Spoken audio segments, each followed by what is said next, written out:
This is April 12th, 2010, with Ben and Joe Gustafson and Janet Rabideau Gustafson at the 25 South 5th Street in Bayfield, Wisconsin. And this house, well actually, so we don't forget it, you'll have to tell, Ben, why don't you tell me again how long this house has been in the family?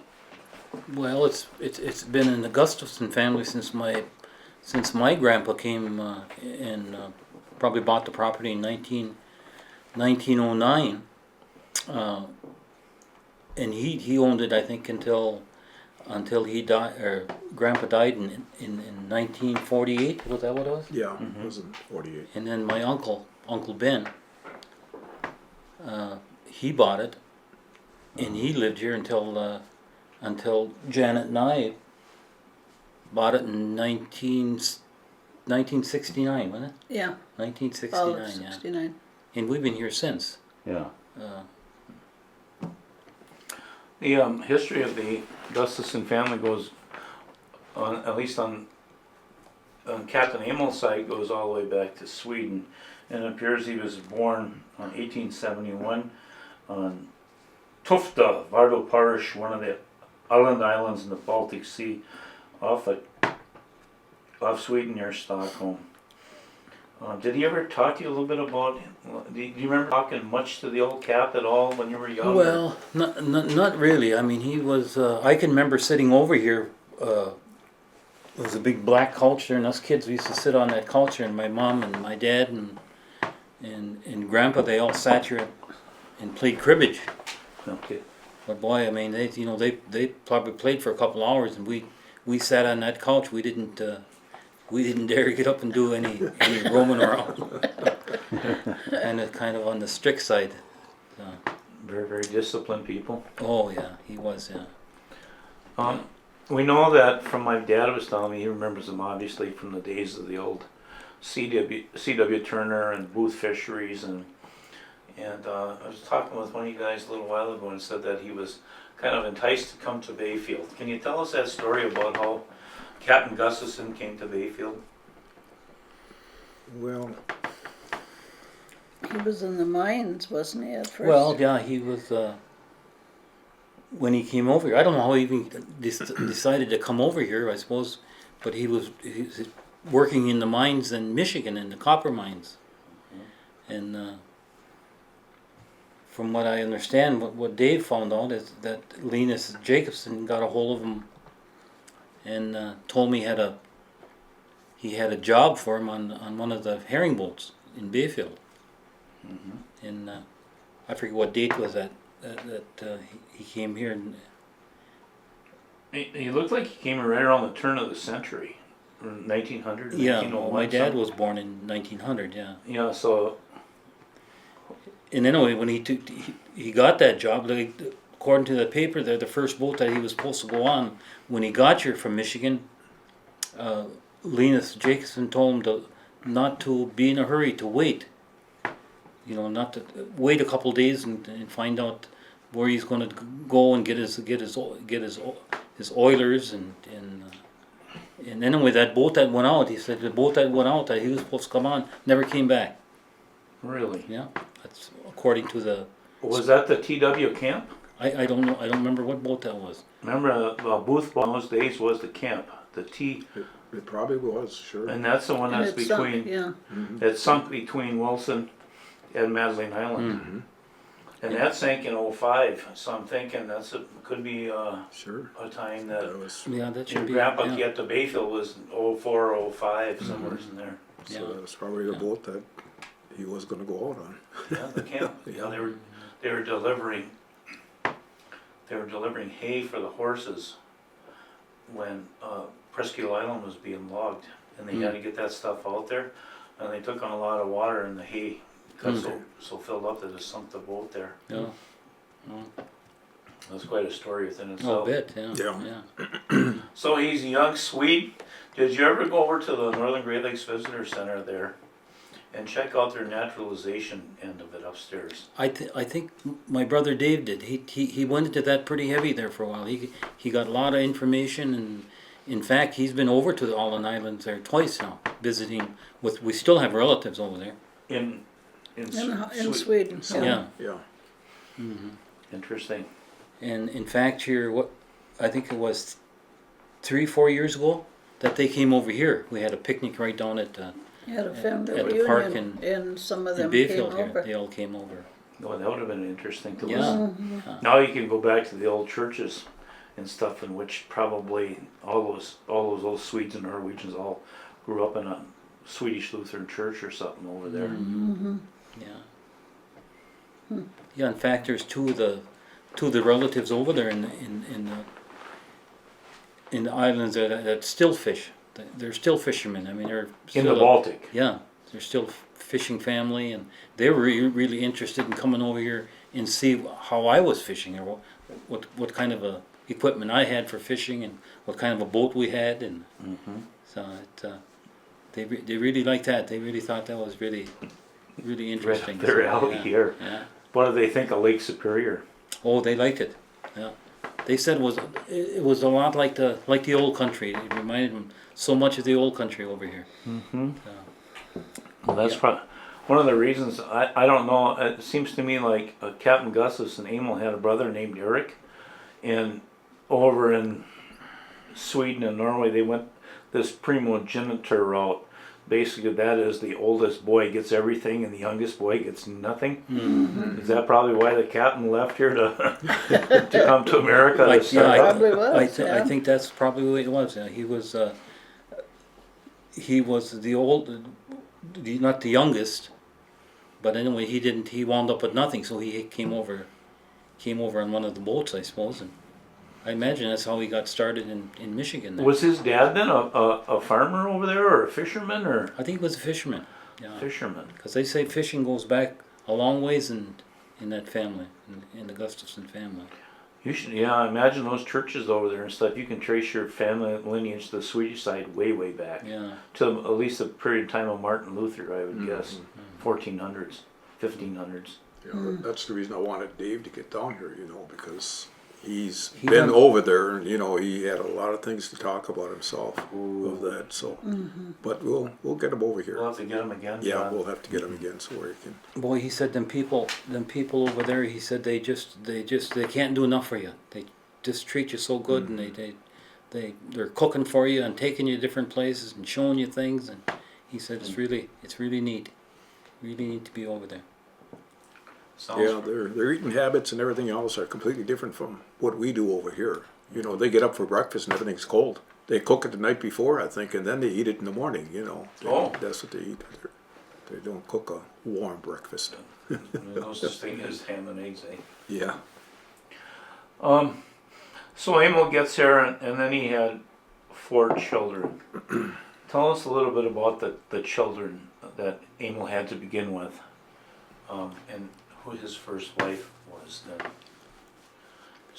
Well, there's not too much that I can say about it because I was pretty young then. I was probably maybe 5-6 years old, and I can remember small parts about my grandpa, and I always just remembered we lived right across the street here, and he would be out and we'd come over, and the first thing he would do is walk up to us, and first thing we'd do is reach in his pocket and pull a little bag of candy out of his pocket he'd have there for us. He stuffed it purposely then. Yeah, right. He knew we'd be looking for that when we came out. And Oh yeah. that's what we did. There's really not too much I can remember about my grandpa. Yeah. Well, then he had 4 children: Yes. Agnes, and Bernard, and Reuben, and Ruth. And Ruth. Yeah. Yeah. Tell us about your dad, Reuben. Well, he was kind of a quiet guy. He didn't really say that much and kind of laid back, and he hard worker. I'll tell you what, when there was work to be done around the house, we went to school, we'd come home, of course first thing we'd do was go out and split the wood, and carry in the wood into the wood stove. And well, I'll tell you, when Mom got up to do the dishes, that's all he'd have to do was look at us, you know, and we knew what he wanted, so we'd pop right out of our place and go and help with the dishes, you know. You didn't have to tell us. But he was a good man, you know. What did your dad do for a living? Well, he sailed on the Great Lakes for a while. And him and my uncle Ben both sailed on the Henry Law Liberty for a number of years, wasn't Yeah, it? 13. I think he was on the lakes for 13 years. But 13 years. before that, he fished. I mean, Yeah.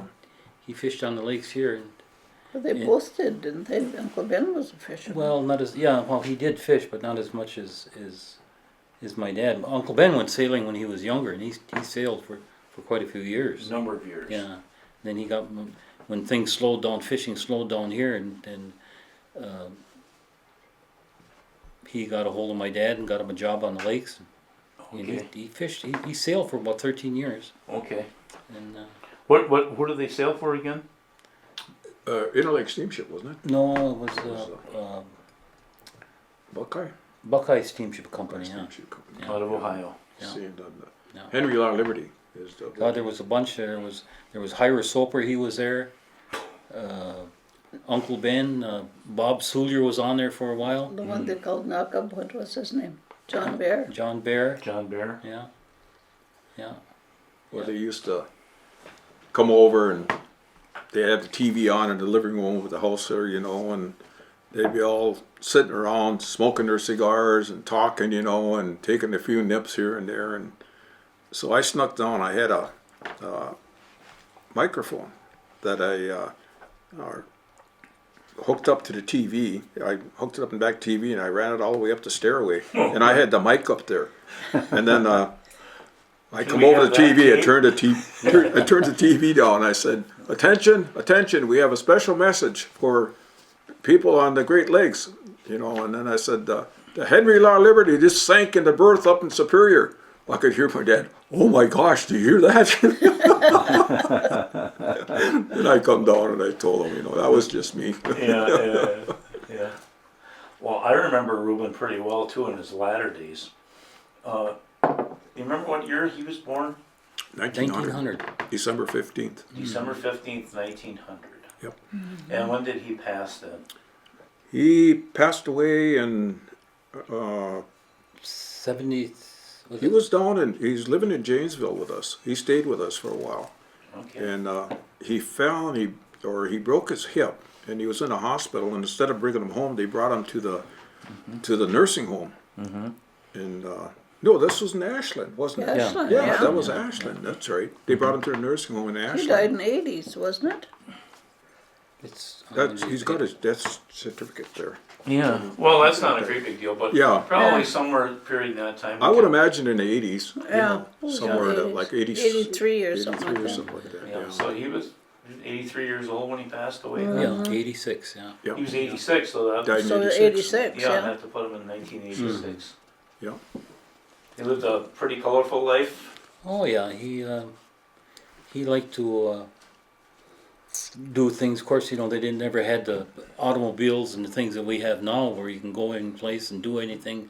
But they done, you know, little cookouts, and he used to like to go around with us. When we finally got a car, I think an old '36 Dodge, I think was the first car. He used to all take us out on Sundays and ride Oh, around with boy. that thing. And but So Reuben was married. He was a young man, grew up in Bayfield. Did he go to the Catholic school or did he go to the public school? No, I my think, dad, no, I don't know. he went to Yeah. school right over at right across way over here. At the low school. The old Yeah, low school. That's yeah, right. Yeah. Yeah. I've got photos, I think, of those kids, and I can't distinguish them. I know that I've got photos of the early years from about 1900 to probably 1920. I think just about most of the kids went there. I know Agnes went there, and Ruth. Ruth and Uncle Ben must have too. yeah, and Olga too. Olga was there. So. Did they like go to high school, or did they just like get to 8th grade and then move on? That was pretty. That was much the pretty, thing that happened. yeah, Most I kids. think it was. Yeah. You eighth went to grade. Went to work, yeah. Sure. Yeah. So he was 14 years old, and then all of a sudden, is he Ben, Reuben, he's probably still at home with his mom and dad, I would guess a little bit. Did he just like at 14 move out of the house and start off fishing, or how did, I wonder how it went for him in those days? I don't know. He never did find out too much about. He never did say much, my dad, about what happened. Didn't And say about his boyhood. but apparently he started fishing early. They must have been. Yeah, Because, just a kid. yeah. You had to carry your weight in the family, you know that. I know they my grandpa, my dad always talked about. They lived up on the end of 5th Street up here, right by the ravine, going up to the school there. Yeah. There was a house there. They lived there. They had a little farm there. They had cows there. And my dad said that every night he used to have to come downtown, get the cows, and bring them back home. Mm-hmm. So apparently that was a lot of his younger days too, I suppose. And Farming, his neighbor up there would have been old Martin Erickson, I suppose, yeah. Sure. probably in those days. Yeah. Martin came in '99 from Norway, so he's, and he lived up there for Already here, yeah. many years, and then he went up on the farm up there. It wasn't until the 20s that Martin went up on where Jimmy's farm is there, so they were up on the school hill there, I call that. So there were kids, they had their own stable. My family would have been your neighbors up there then, up on 5th Street. We're at 205 North 5th. Mm-hmm. And that was a whole interesting hillside in those days. Yeah. wasn't it? Quite different than now. Yeah. So then Reuben got married. What year would all of that happened?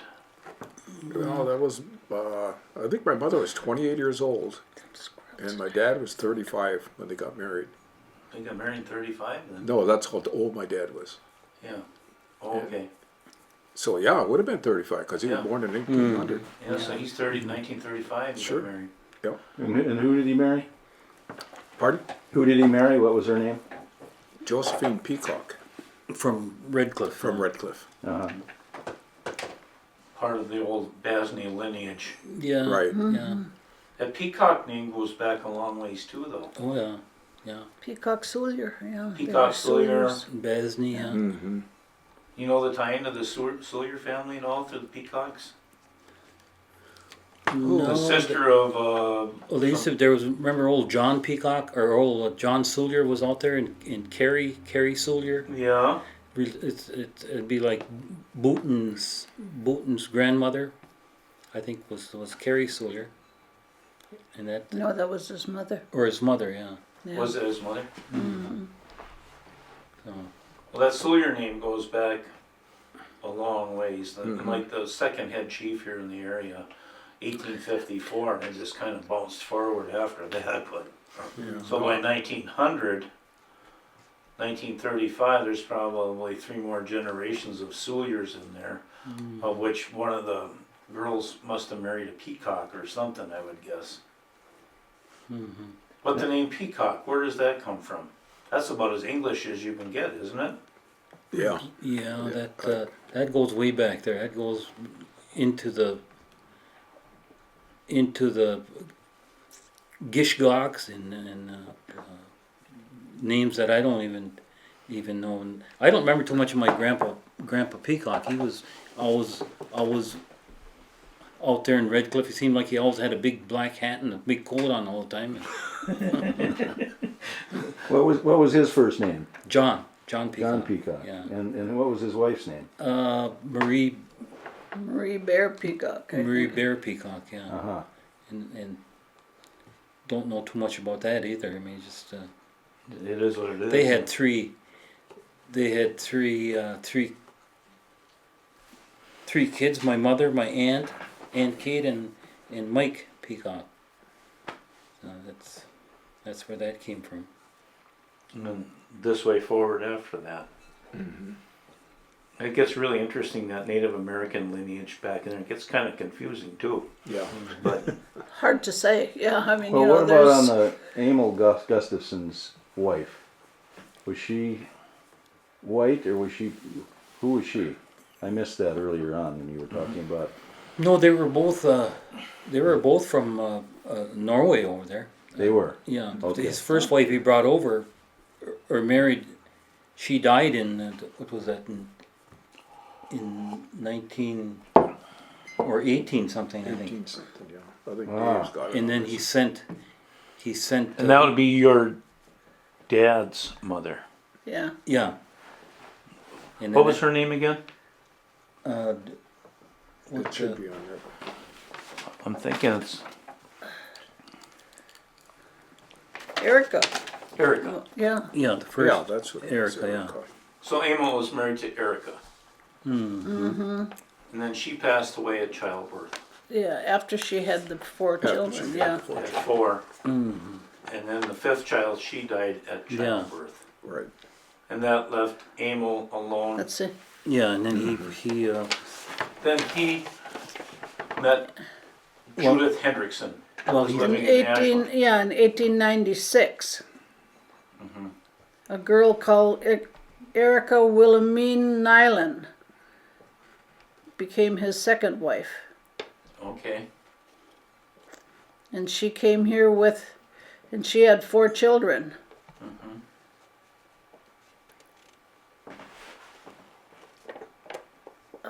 Wait a minute. Yeah, Emily. She came here her name was Judith Johanna Hendrickson. Right. And she had 3 children. Eli Hendrickson, Mike Mike Hendrickson, and Annie. They all came to Bayfield. Mm-hmm. And then Judith and Emil were married, and with the added family moved into this house here. Okay. Yeah. And I know that And then they had 3 children. John, who died right away. Alvar, who died in, they don't know what year. And then Elgit. and he was born He was here, yeah, lived here. Elgit was born in 1907, 1912. 1912. Died in 82, Died in 1982. Okay. 18.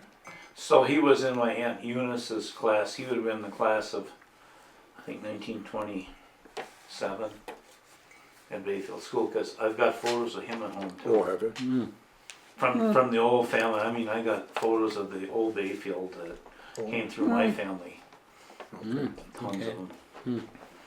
Some, and particularly that group, because they were all grew up together. Yeah. Some kind of fun stuff. So now we've got Captain. And tell us a little bit more about Captain Gustafson, because and I know that he became involved in he was the head. Grandpa, yeah. Yeah, Grandpa was he was the captain on the C.W. Turner. C.W. Turner, yeah, for many years. I don't know if he ever worked on the Apostle Island scheme after that, was it? Right. Like you say, the Turner went in 1937. They scuttled her. I think she's down here, laying on the bottom down by the coal docks. Oh, okay. That's what my dad said. Used to That's where the fish. Turner is. We used to fish perch out there a lot of times. Remember that old boat on the bottom? Yeah. That's the Turner. Yeah. And I don't know how long Grandpa fished on for The Turner boats was there. a burger boat too. Well, that was a burger boat, was Yeah. it? One of Burger's wooden boats, on Manitowoc. Okay. Yeah. Okay. Yeah, like I say, I wish Dave could have got here, because he'd fill in a lot of these questions that we're trying to. You guys are doing great. You got a little cheat sheet here, Did but one, did one company own all them boats, all the fish boats at one time? Like Booths, you're saying Yeah, Booths? Oh, yeah, Booths was a They big, owned all of them? in Bayfield at one time there were over 400 people. Native American, French, Canadians, Norwegians, Swedes, all employed in the commercial fishing industry. Yeah, see, my dad used to work fish also for Henry Johnson down at Little Booths. Henry and Yeah. Old Henry Johnson Sr. possibly. They came from Norway. Well, they were even just a tad after that. They were right around the 1910 period in time. Bayfield boomed from 1872 until about 1947, as far as the industry went. And the old industries in town were Bataan and Mahan, Gosh, I'd have to think of it right now. Booth So Fishery came really in way 84. back then, that Bayfield, that's all they did was fish. Most Yeah. of the men were fishermen. My dad now. We lived out for many years. We lived out in the pageant grounds. My dad fished for old Otto Kuntz. Oh yeah. He had the fish boat, the Willie out there. My grandfather Mulkey built that boat for him. The Willie. Yeah. Was it? Got Yeah. a beautiful photo of the Willie at home. Yeah. That was a nice boat. That used to have an old straight 8 Buick engine in there. Yeah. Yeah. You remember it? Yeah. Oh yeah. Yeah. Yeah. In fact, he had two boats. Well, the Right, Anna. yeah, Yeah, the the Anna, Anna was yeah. there too. Yeah. Old Kuntz. Do you remember old Otto Kuntz? Oh, just barely. Yeah, just barely. My dad fished for him for years. Okay. And Pondet fisherman? pond net fisherman. Yeah, yeah. I can remember going in the fields there, drying pond nets with an old truck. Used to drive the truck through the field and pull the pond nets out and make them dry and take them down and hang them up. And, In the pageant ground fields there? yeah. That's yeah. where they had the old pageant in 25. Yeah. Kuntz must have come just after that then. Yeah. And the fields were already there for him. Yeah. Yeah, I can still remember down here when they had the Booth fishery, you know, and my uncle would always go down there in the wintertime and they'd cut these ice cakes, you know, out of the ice. Then they'd put them up in the big slides and then they'd put them in all this sawdust barn where they'd keep them. And then that's all they deliver the ice cakes to the people in their refrigerators to keep their, you know, that's what they had for, to keep their food from spoiling is buy this ice from the iceman and put them in the refrigerator and Do you remember keep who it the in there. Iceman in Bayfield was? Geez, Well, when we used to live across the street here, there used to be old Cabby Neville. Cabby that's New. right. I remember Cabby. That's Yeah, he used to be. He used to come up there with that old truck and leather thing over his shoulder and grab with that ice and carry it in and bring it in the house and open the ice box and throw it in. His sister was Barbara. Yeah. Yeah, yeah. Barb. yeah. They Was lived it right right up, Yeah. right up the road here, right up the street. Yep. Tell you a fun story about Cabby at Rocky Island. He fished with my dad. It had to be about 1958. He's fishing with my dad, and they brought the mermaid to the dock at Rocky Island, and it was kind of blowing a little bit northeast, kind of slippery, wet and rainy. Cabby takes this long leap, Oh. or puts his foot out on the dock, and the boat drifts away from the dock. Down he went in the lake. And that was kind of, and we didn't know if he could swim or not, but he could. Yeah. But anyway, in he went, and that's a real story about it. Hey, Bub. Yeah. Bub used to say, Yeah. I can still see him. I'll be Yeah, darned. he was a character, that guy. But he also delivered the ice, and I don't know who Yeah. did before him, but it's the only one I can remember is Cabby Neville. Yeah.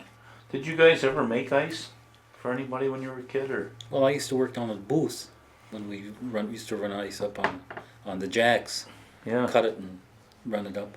Tell us a little bit about, can you kind of lay out the whole process? This is probably kind of like a crazy question because you think, well, you know that, Bob, and I do. But I want kids 50 years from now to know what it was like to make ice in Bayfield, so. Oh Jesus! That's the only place I worked was when they made ice. We run the jacks up Uh-huh. on the skid, run it up. Old Scotty Sullier would be down or Scotty Moran would be down running the truck. He used to hook the rope to the truck and then go up a cable and down the jack and hook on the ice. Put that jack on ice and he'd back up and up it would go. And when it got up there where it slid down, he'd stop and we'd pull the jack back down and hook onto another one. And then when that ice got up to the top of that slide, it slid into the building. Were there guys working in there then? Oh yeah, Oh quite yeah, a few guys. Yeah. they piled it when Yeah. they got in there. It was filled up with sawdust, you know, they keep that inside there filled up with sawdust. Every layer, yeah. Yeah, then they layer it. They say that some of the ice that was at the bottom of that was still there 10 years later. Yeah. Yeah, I that's, can believe I that. betcha Yeah. that holds it there for quite a I while. wonder how many courses high it was inside that old Booth building. Can you take a Oh, wild guess, gee. Ben? Oh boy, I don't know. That was a big building. That's. Mm-hmm. There's a lot of ice back in there. betcha. Oh yes, very. That's. Probably 20 courses high minimum. I would say at least. Yeah. And the blocks of ice were the Well, thickness of whatever the lake was. Yeah. 18 right. to 24 Yeah. inches, I suppose. Yeah, and they used to be They used to be probably 3 feet long. You know. 3 feet long. Yeah, run them up. Yeah, and they were all cut by saws, hand saws. They just hand saws probably had long about this wide, with big teeth, and you just both hands cutting that ice, That was Yeah. quite a process. When I did it with Morse Batten, he had a saw he used to score it. So you'd make the first score down straight, and then you make some more scores. But that first one, you had to take that handsaw and cut through, you're saying like about 150 feet long, and then you'd score it the other opposite way, so that it got a little bit easier later, because remember they had that chisel with the two-headed chisel like that, and you'd snap her in there, and Yeah. those blocks would break free. Snap Sure. right off. Yeah. And then you had some guy with a pipe pole pushing it down to where you were at, Yeah. Mm-hmm. Down the channel there. Yeah. down the channel, and then they get their ice that way. Yep. Yeah. That's kind of a real interesting. What year did that quit? Morse Batten was still doing that in 1974. In 74? Because this was in the 50s when you were working down there, because I was in high school yet. It was like, 1974, 75, yeah. huh? But Booth Fisheries left town. Well, you remember when Soren Peterson and those guys, Yeah. Morse Batten bought out LaPointe Brothers over there, and Wallstead was gone from Booth. Mm-hmm. And then Soren was the last of the remnant of that, and he picked up his business, and they went in cahoots together over at LaPointe Brothers over there. And then that was the end of Booth. I think one of the apostles leave in 58. 1958 was her last year in Bayfield. Yeah. And she went to Severson Brothers up there in Duluth. Yeah. Yeah. I remember we seen her up there, and they worked her there for quite a while. Oh yeah. Yeah, she I ran heard quite a she's while. pretty tough shape now. Yeah. The well, anyway, that was kind of the story in the end of Booth, and Booth was here from 1884 until 1958, roughly. Well, in 54, when I was in high school, I was a freshman in high school, my dad was working for Henry Johnson then in the herring and stuff, and they were still filleting them and putting them in barrels, salting them and put them in barrels, because I used to go down after school and pick fish. Mm-hmm. And that was in 54 and 55. Mm-hmm. And my dad would be working, and I'd go down and work with him until, pick fish and stuff for them, for Henry Johnson. Well, your dad would And be then- on the Butterfield till herring season, I suppose, till the Yeah. last logs went through. Yeah. Then he always herring fished in the winter, and then that was. Did he go on the lake with them guys in those days, or was he? Oh yeah, More in the boat he game. was. Yeah, he was. He used He to be would- the engineer on the Apostle Islands, and I used to go out to fish with my dad and my brother Dave. We used to go out on the Apostle Islands behind Madeline, old Lloyd Wickstein and Eli? Eli Hendrickson. Yeah. We used to go behind Madeline and pick or get herring and bring it in. They had a lifter for the bow of that boat then, or Oh yeah, they had a lifter. Yeah. must have been right on the side there. Yeah, it was Who kind was of captain then? Eli Eli. Hendrickson. Yeah. Was And then who was the engineer? Frank Rabideau. So Frank Rabideau was. He had the job before Elvis Moe then. Well, I think it was him and Elvis Moe would Manny Batten was in there. Nanny. pair off. Manny Batten. Oh God, he'd tell jokes one after the other. You stood there and you laughed all the while you were picking fish, because he just told one crazy joke after another. For the record, Yeah. Manny Batten is the brother of Allison, and Morris Batten and the son of Yeah. Ulrich Batten.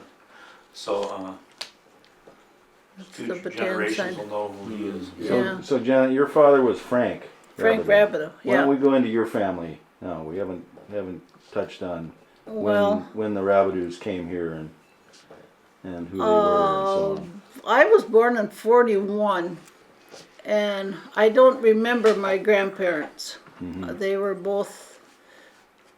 Well, my grandparents are my dad's dad.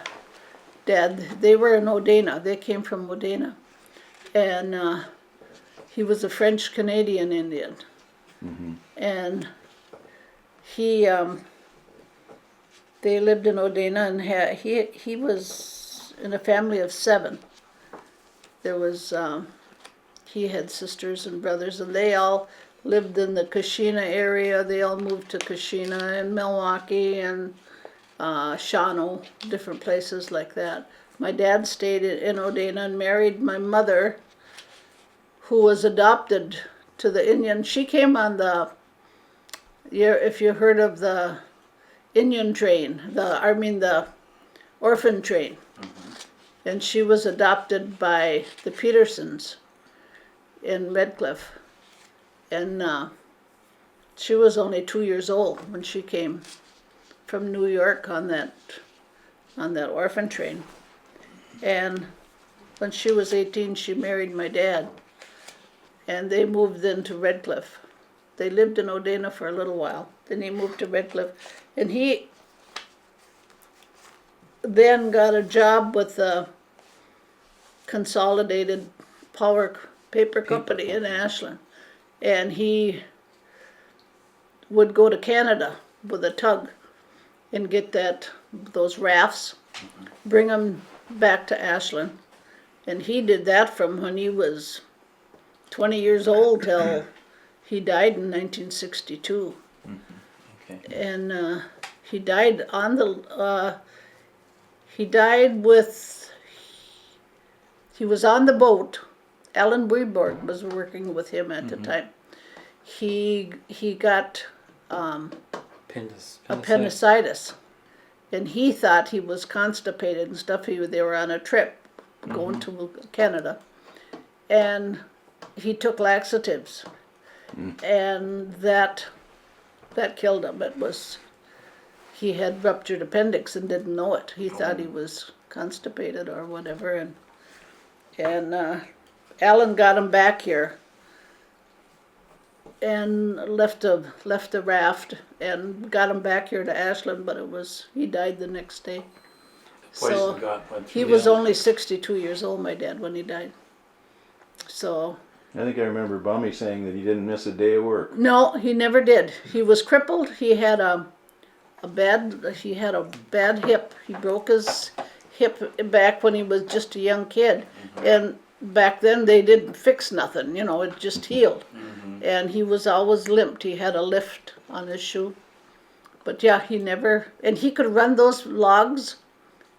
He'd run those logs and stuff out on the water and stuff. But he ran the tug that pulled the raft all the time. Yeah, and the tug, I think, was that the Butterfield. Yeah, the Butterfield back then. Didn't he also run the John Roan too? Yeah. No, he had a little tug that was a tender like that. Timberland. The Timberland, yeah. We have pictures of Okay. him with the Timberland. Okay. And then that's where Alan worked with him on that. Alan I think Weborg. Bucky Batan spent some time with him. Bucky did, and another guy from Ashland that we know real well. And but yeah, he did that. And we lived out Redcliffe where the Peterson store is right now, and the Peterson house up from that looked a lot better then than it does now.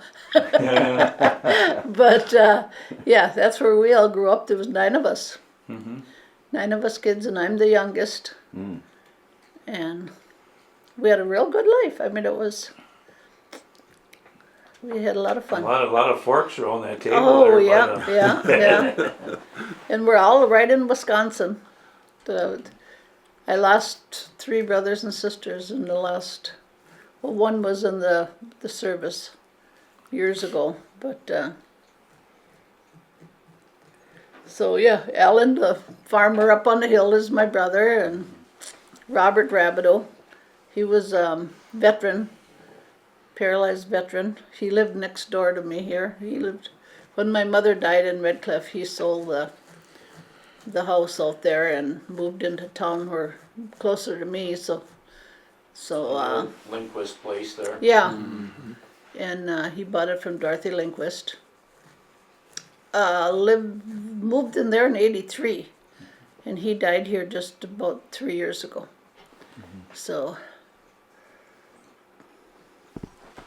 Take a break. Yeah, Janet, let's continue with you and the Rabideaus. Oh.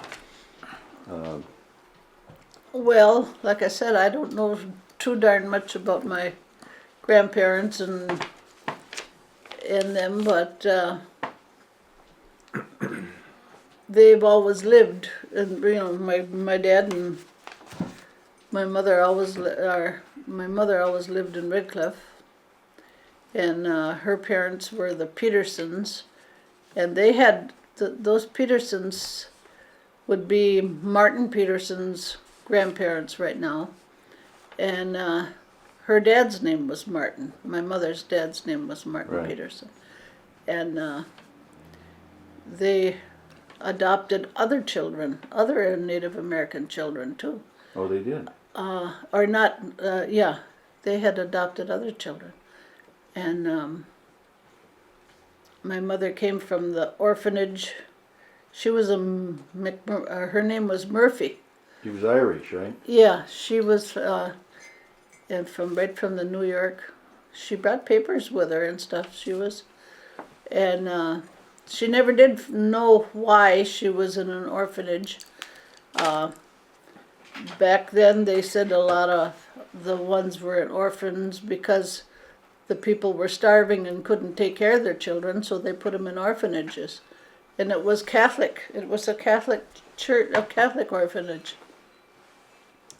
And So that was the connection to Redcliffe, probably. yeah, the churches were notified that they had all these children, and the nuns and the priest got people to want them, and they delivered them all over. Yeah. So there was my mother kept track of different ones that came at that time, or came maybe different time, but they all came from the orphanage. They all came on that orphan train, and there was quite a few of them around the Bayfield area and Redcliffe.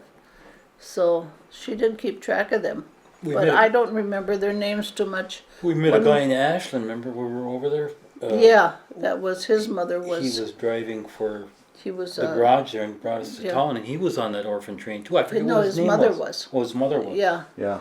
and there was a Murado and a Charlo, Uh-huh. and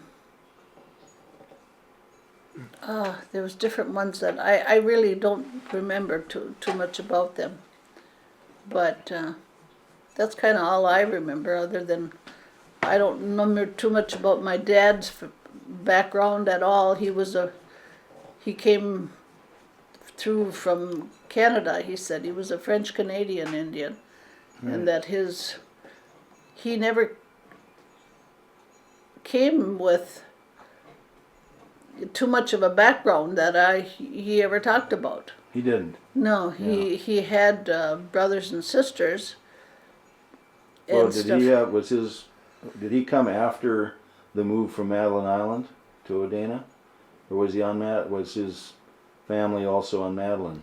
Do you know that? No, I don't. My dad was born in 1898, I think it was. Mm-hmm. And my mother was born in 1900. And I don't know too much about how they settled in Odena. I don't know why how they settled in Odena. But he came from a good-sized family. Right. And where did you go to school?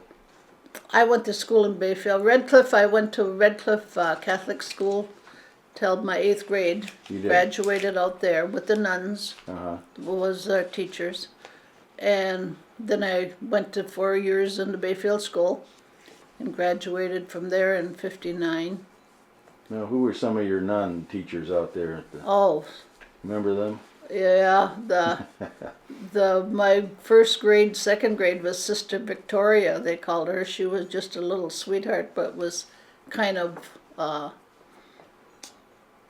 Redcliffe's only nun that everybody ever talks about. I think she must have taught everybody that that I can remember. Then there was Sister Cordla. That was my dad's relation. I think it was a cousin to my dad or something. She was also one of our nuns. She was there for, gosh, as long as I could ever remember. And I know she taught all my sisters and brothers. And then there was the 7th and 8th grade teacher was Sister Patrick at the time. And she was there for many years. And Were they a little strict? oh yeah. Today I have a very bad handwriting because I was left-handed and I was not supposed to be left-handed. You write right-handed. Well, there was no way I could. I mean, but they didn't believe in left-handed people, I guess. Yeah, well, that was common in those days. Yeah, right. Yeah. So, yeah, and we did a lot of the janitor work and the cleaning and of the building. We were janitors, we were scrubbers, we were everything. We kept the place clean, and I can remember cleaning and doing the steps and just things that had to be done to keep the place nice and clean. Where was that school located? Right by the Catholic Church. It's still standing, the one I went to. Yeah. Out there by the Catholic Church, the white building off to the left. Yeah. Well, the old school burned down. The old school burnt. Mm-hmm. And when I first started there, and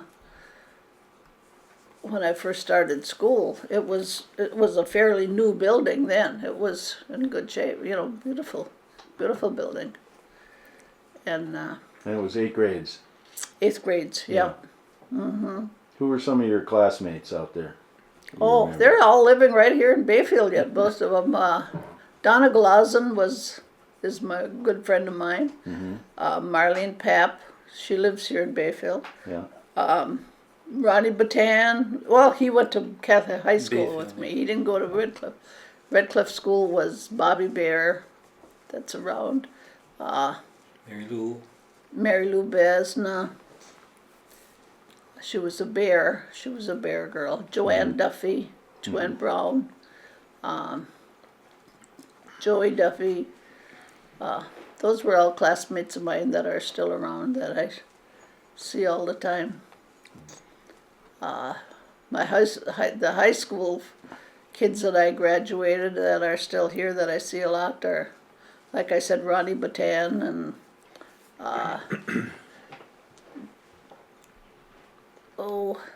Sharon Dahl, Mary Jo Betzel, Mary Lampa lives next door to me. A lot of kids that I went to school with are still in the area. So. And then when you graduated from high school, what happened then? I worked for a year, and I got married. Where'd you work? I worked over in Munsonware in Ashland for a while, and we got married. Ben and I got married in '60, and we started going together. My gosh, I think I was probably 12 years old when we started hanging around together and being with the same group, and wherever we went, we were together. I mean, it was just Childhood sweetheart. yeah, right. Right from picking berries. We met in Walt Lindquist's berry patch. I don't know if you remembered Walt Lindquist. Oh yeah, I remember Walt. We interviewed him years ago. And yeah, we were his. He always called us his sweethearts because we were in the berry patch together all the time, and he always. Whenever he seen Ben and I, he'd say, "Oh, there's my berry sweethearts." He'd say. So yeah, that's where we met, and we just hung out together and ended up getting married. Now, what year did you guys get married? 1960. Right. In May of 1960, we'll have 50 years in here in another month. We will. Yeah. Well, congratulations. Thank you. Yeah. Yeah. When is that? Another month? Another month, May 28th, yeah. And where did you live then to begin with? Where did we first been? Well, we lived right here in Bayfield, just Yeah, up for by the high school. that little bitty house up by the high school there by Levon and Robbie Goslin's. We Little- started out little rented teeny there. house there. Yeah. You mean the one on 5th? Is it on 5th? Or 6th? No, I think it'd be Fourth. a block down and Fourth. up. Fourth, It's on yeah. 4th. Now, Yeah. which house is that? Do you know where Robbie and Levon Goslin live? Yeah, On the corner? yeah. It's the house right Right down next to from it. them. Oh, It okay. used to be a Erickson house, I think, or something. I don't know whose house it was. But it was just a cute little house. We started there. We lived there for, maybe 9 months, Yeah, it wasn't very something long. like that. Then he got a job in Kenosha at the, American Motors. what was there. that called? American Motors. American Motors. And we So lived- you moved to Kenosha. Yeah, and we lived there for We were down there for pretty near 6 years, I think. 6 years, yeah. You were. Then we Our heard that first boy, our oldest boy was born there. What's his name? Mike Linda was too. Mike lives out on the way to Redcliffe, just below the big hill. Mike Gustafson and Mardella, they live out there. And then our first daughter was born in Kenosha, Linda. And then we moved to Washburn. He got a job with DuPont. Mm. when they were hiring. So this is in about 66 or 67, somewhere in there? Yeah, after we left the Kenosha, it was about 66, I Yeah, think. Yeah. 65, 66. And I 66. got a job yeah. with DuPont there, and we worked there till that closed, and I think that was about 73. Tell him what you did there. What was your job there? Yeah. Well, we started out. I started out there when we were making coining quarters, cladding quarters. We'd go out in the barrens there and shoot, fill the sides of a trough up with powder, and in the middle of that was copper in the middle and silver on the ends, and they'd blast them. We'd set about 12 of them up, Uh-huh. hook them all up, fill them full of powder, go down in the dugout there and set them off, and it would fuse them. Oh, That's how they. And then we truck them. After we pick them up, they truck them to Denver, and they'd roll them out, and that's how they make quarters. no kidding. That's how the copper got in between the silver. Gee, I never knew that was done out Yeah. of DuPont. Yeah, oh yeah, we done that for quite a few years. In fact, I started out there doing that, and I wound up trucking them to Denver. I went into driving over the road with DuPont. You did. We used to bring we'd take about they were heavy. On a semi truck, we could probably only take 9 of them, 9 of the cladded coins down. We take them down and deliver them, and we'd pick the raw material up and bring them back. Ah. So that it was just. And I'd done that for about 3 years, and they finally shut her down. DuPont closed. I think DuPont closed. I think in '74. I think they was up finalized. Right. Now, during this time, Janet, were you working as well? Or you just had to take care of No, I was raising kids. the kids? Yeah, right, yeah. And where were you living at that time? When you came back from Kenosha, where did you live? Well, we lived in Washburn for Lived in about Washburn. Yeah. 3 years. Yeah. Uh-huh. And then in '69, that's when Uncle bought this house here from my Uncle Ben. And we moved here, and we've been here ever since. Oh, I see. I think I started fishing in '75 after got out of DuPont. Uh-huh. Well, you worked at different. Well, I drove over the road for Isaacson, drove pull trucks for Isaacson for about a year and a half. You worked with Corps of Engineers. Yeah, a couple of years there. And you sailed on your boats for. Well, Well, that was way before was we before got we got married. married, Yeah, yeah. that was before we got married. Yeah, I had lots of different jobs. You sure did. Yeah. Like, telling one guy about where I was working and what I'd done, he said, Christ, he said, is there anything you didn't do? That's right. But once you started fishing, did you pretty much do that then? Yeah, we fished, Joey Duffy was my partner. Yeah. And we fished for 32 years, yeah. Yeah. Just sold out here a couple of years ago. And what was your first boat that you were? The first boat was, we bought it up in Corny from John Sweeta, they call him Ka-Chunk.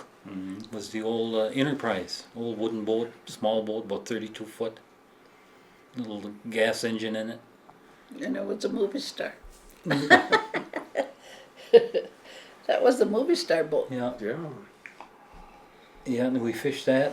Because we came and we shot the movie Wild Rose in 1982 in the summer. Yeah, What was that, 82? It was 82, and so you were still fishing the Enterprise then. still fishing the Enterprise Yeah. then, yeah. Right. I don't know when we sold that. It wasn't too long after that we sold it, and we bought the Liberty. It was a boat out of Cornucopia. We bought that. It they were using it up there for a diving boat. They had lights hooked up on the outside of it and bunks inside of it, and it was really set up. But converted it all for another fish boat, so we fished that for, I bet you probably 5, 6, 7 years, and then we bought out Bubsy Batan's boat, the Wolverine. And we fished that up for about 10, 12 years. Bunched it right there. So you and Joe were always partners with all those boats? Yeah, Yeah. yeah, yeah. Him and I partnered up there for about 32 years. That's longer than a lot of people stay married. That's right. That's right. And they never had a fight. How'd you get along that many years? Well, sometimes it wasn't very easy. Joy's pretty much a pretty easy going. Oh yeah, fellow. yeah. Well, Not much shakes him too badly. no, we had a good career. Fishing was good to us. Once we got the hang of it, there we never had too much trouble going out and do what we had to do, and always seemed to come back with a pretty good load of fish. Yeah, it was good. It was a good career. Good. So did you also have to do some other jobs aside from fishing, or did you make a living off No, fishing? we made a living fishing. Yeah. You did? Yeah. Yeah. Yeah, we made a good living fishing too. Of course, when we first started, we would go 6, sometimes even 7 days a week. Just Yeah. when the fishing was there, we'd go out and get them. Even if you had to run every day. But toward the end there, we sort of settled down. We'd take a day off when we wanted the day off, and if we felt like taking a vacation, we'd pull the nets out and take a week off. And That's when you know you got it made. yeah, yeah. So what year did you quit fishing then? When did you? Should we call it retire or not? Well, I guess you could have to say retired. Yeah, it probably It was just 07, Yeah. a couple of years ago, Yeah. 2.5 years ago, something like that. Who'd you sell to? We sold it out to. You remember Mike Walksmith? Sure.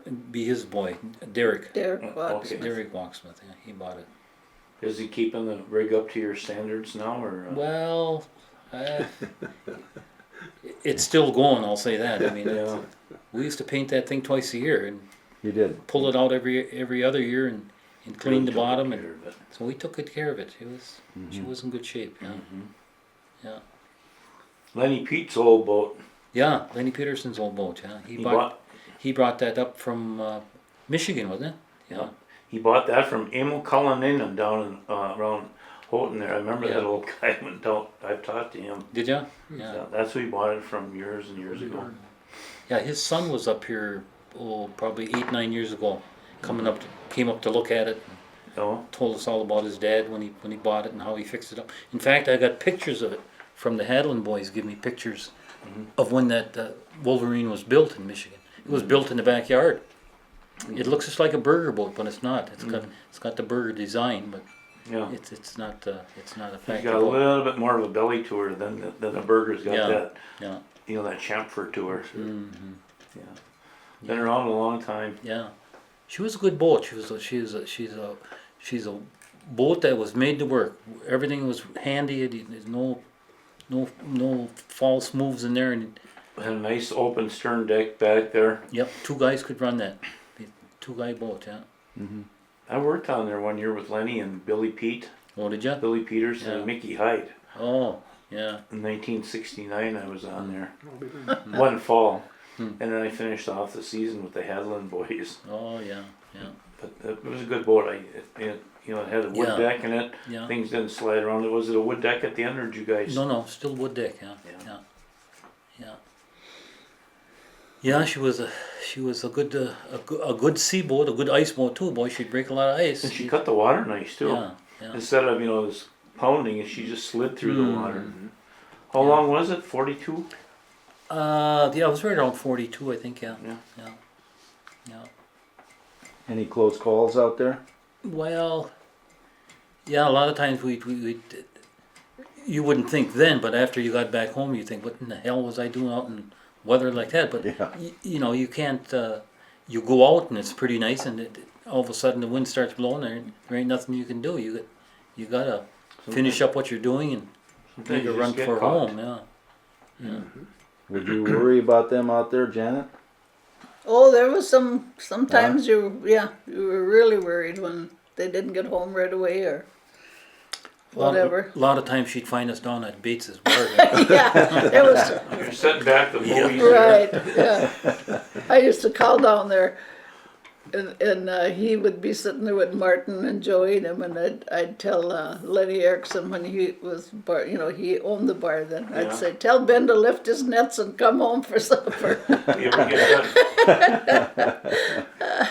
Yeah. Yeah, Lenny was catching the fish that night. yeah. Yeah. Yeah. Well, Joe, It we was haven't good heard time. from you here, and let's turn over here and Yeah, well, hear a little bit about your story. yeah, I guess I was kind of fortunate. We lived out in Redcliffe when my dad was still commercial fishing out there. We had the 2 boats right out in by the padding ground there. Where was that? Down by the Old Harbor Lodge. old Harbor Lodge out there. And I could still remember growing up there. In fact, Ben and Dave were going to the school in Redcliffe then, the grade school. And there was no school buses picking these guys up. They walked, in the wintertime, and that's what, about 3 miles maybe? Oh yeah, good 3 miles. Yeah, about 3 miles. Yeah. They walked back and forth to school. Not like it is now where the school buses run around town and guys are 2 blocks from the school and they pick them up and take them to school. Yeah. So I didn't start grade school until we moved to Bayfield. And then I What year did you started, come to town then? oh gee, when the heck was that? That was, Well, let's see, 37, that had to be, 42, 43 or 44, yeah. yeah, What year were you born then, Joe? 39, 39. Yeah. Okay. January 4th, 39. I was Okay. born. Yeah. Yeah, it had to be 45, 46. 1946. Yeah, because I started school at the Holy Family School up here in Bayfield. And I can remember there's a few times when I was sitting there and I probably dozing off, and next thing I know, the ruler comes right on my hand, to wake me up. There was the sisters, they walk around, boy, they didn't tell you. They grabbed you or shook you up, and then they'd take you out in the hallway a few times too, and they'd fill your ears with a few words, and you got to where you watched yourself up there. So, in fact, Ben and I and Dickie Shovik and who the heck else was on that basketball team we had going there? Oh, Murchie Aiken. Murchie Aiken, yeah. Tommy Pulaski, Pulaski. he was playing basketball with us. And we had a good little team.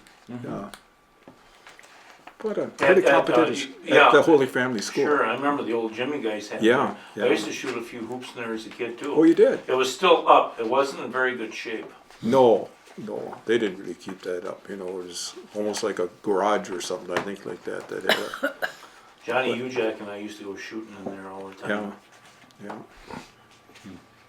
And then got out of there and started high school at Bayfield up here in 1953 or 54. 53 it must have been, because Dave 53, graduated in 53.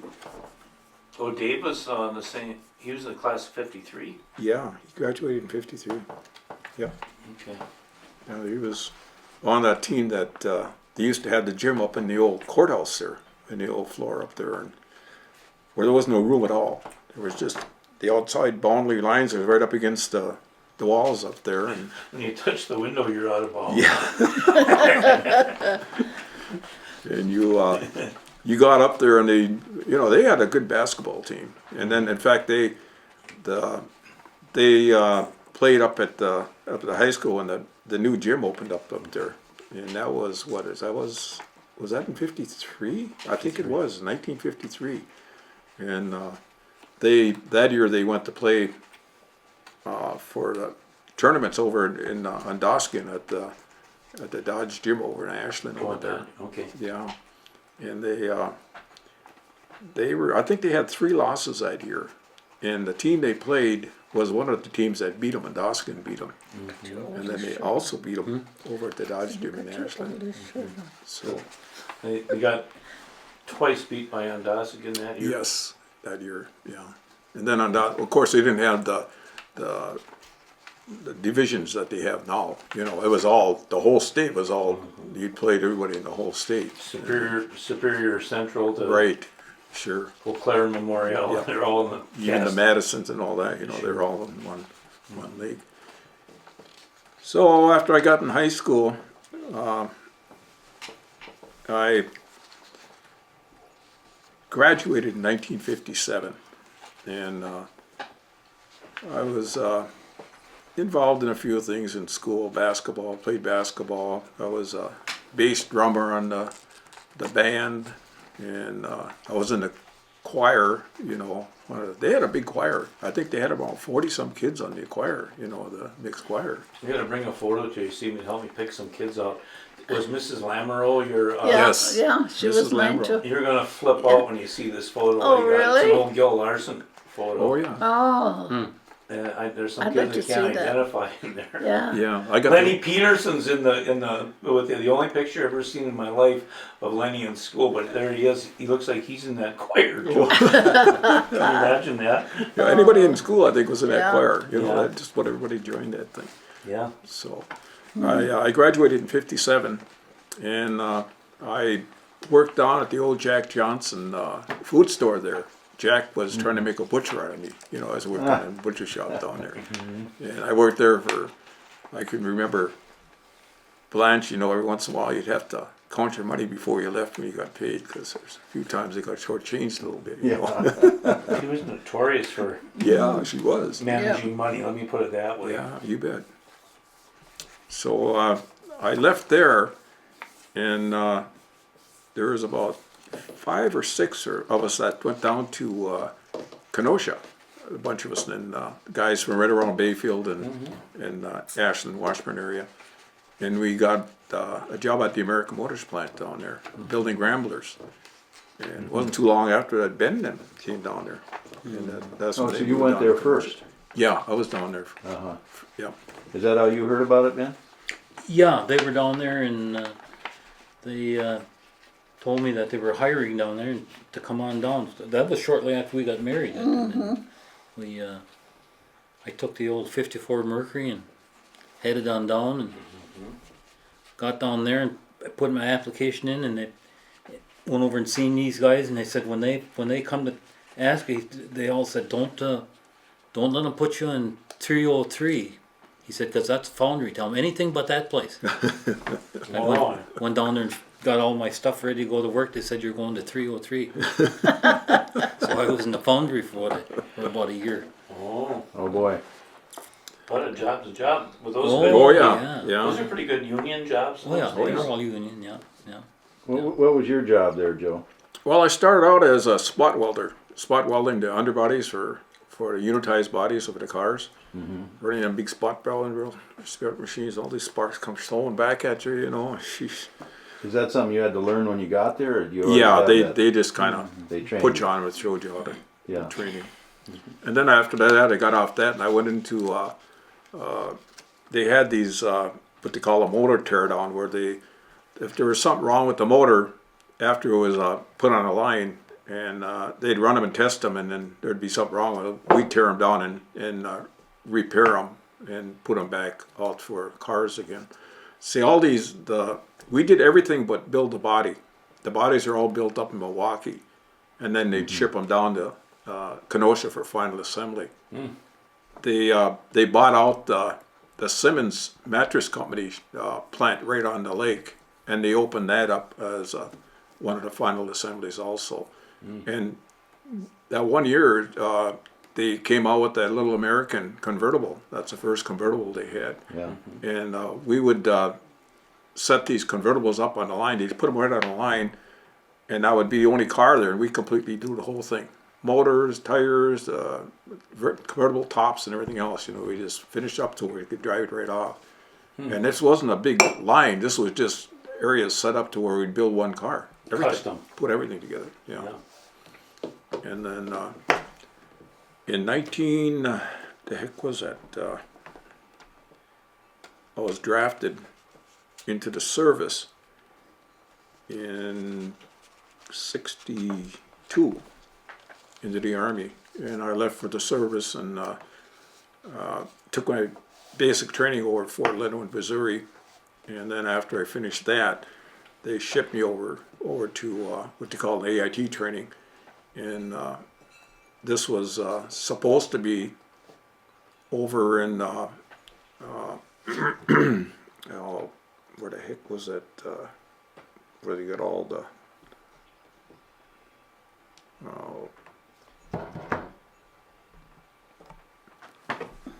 can't even think of the place now. But anyway, they stopped off.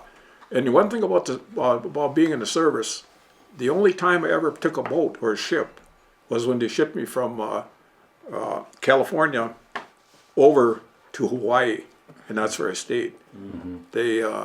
I was with the 25th Division over there, and when I was over there, I was there probably getting all my training, and I probably had about maybe a year to go, and they were taking what they called a shotgun group that would go over to Vietnam. Vietnam was just really starting to get going then, and I took training to be a gunner on a helicopter, and so I volunteered for what they called the Shotgun 5 at that time. There was this fifth group to leave there to go over. There was probably 9 of us that was in the shotgun groups, and we were over there, and we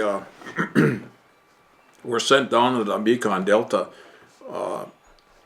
down by Sauk Train, where we were put out on an outpost out there that had a airstrip there, and that's where we did all our flying out of there. When I was there, they didn't have the Hueys. They had the big flying bananas with the big twin rotors on them. Oh, the 20s. Yeah, and that's what we were flying. We always had two that would go up, and then we'd have the 2 fighter planes, prop planes that would be with us also as protection. And we were mostly doing all resupplying in the, on the outsides of where troops needed supplies like In the fuel. war zone itself there. Yes, right. And I was there for probably about a little over a month, and we always had incoming, motors and all that stuff. You could hear them going off all at nights and everything else. And the funny thing about that is, when I was in training in Fort Leonard, Missouri, I knew this guy from Wisconsin real well. Got pretty well acquainted with him, and he was in that camp cooking. He was one of the cooks, in that same camp I was over there, and that was really kind of unique that I got to be with this guy. Now, what years was this? This was probably in '62 or early '62s, and up to I was in for 2 years. So the early part of the Vietnam Yes, right. War, before it really got. Yeah, before they had troops over So there, you but got they out of were, there before it really got wild. yeah, Uh-huh. yeah. In fact, I was hit over there. I was hit with grenade shrapnel, and I was taken into the Saigon hospital, and then with leg wounds and shrapnel all the way up my face and everything, they took me into the Saigon hospital, and then they shipped me right over to the Naval Hospital there in Saigon. And I stayed there for about 2 weeks for treatment. Then they shipped me from there to Manila, where I had to go through more treatments there for my wounds. And then from there they shipped me back to Army Tripler Hospital in Hawaii, where I spent another 3 weeks there. Were you ever at the, I think my cousin Yvonne was a nurse, and she was at the 9th evacuation hospital in Da Nang. Were you there at all, or? Yeah. That's where she was stationed right around then. But that's where her, she was at the 9th evacuation hospital in Da Nang, so you should really sit down and talk with her sometime. Oh, sure. Yeah, when we first went over, of course, we left the Hawaii, just in a regular civilian jet, regular civilian Pan Am jet. That's why they took us over there. And when we got to Saigon, instead of circling around, we'd come up like this and we went right straight down to the airport. Because, they didn't want to be the target up there in the air. Not too long. No. So that was kind of unique on that. Cracker Jack pilots. So when did you finally get back here then? I got back at Schofield Barracks in Hawaii. That was about 60, middle part of 63, I think, or towards the end of 63. Mm-hmm. And then I spent another 4 weeks there at Tripler Hospital before I got out of there, and then I finished my tour of duty at 25th Division there in Schofield. Okay. There was about maybe 3 weeks to go before we started getting our replacements in up there, and I was up in the barracks, and this group of kids come up, young group of kids, and somebody said, there's your replacements. Oh, geez, I was talking, and this one young kid comes up to me and looks at me, he said, you gonna go back over to Vietnam? I heard you're in Vietnam. I said, no, I'm too short. He looks at me, how tall you gotta be?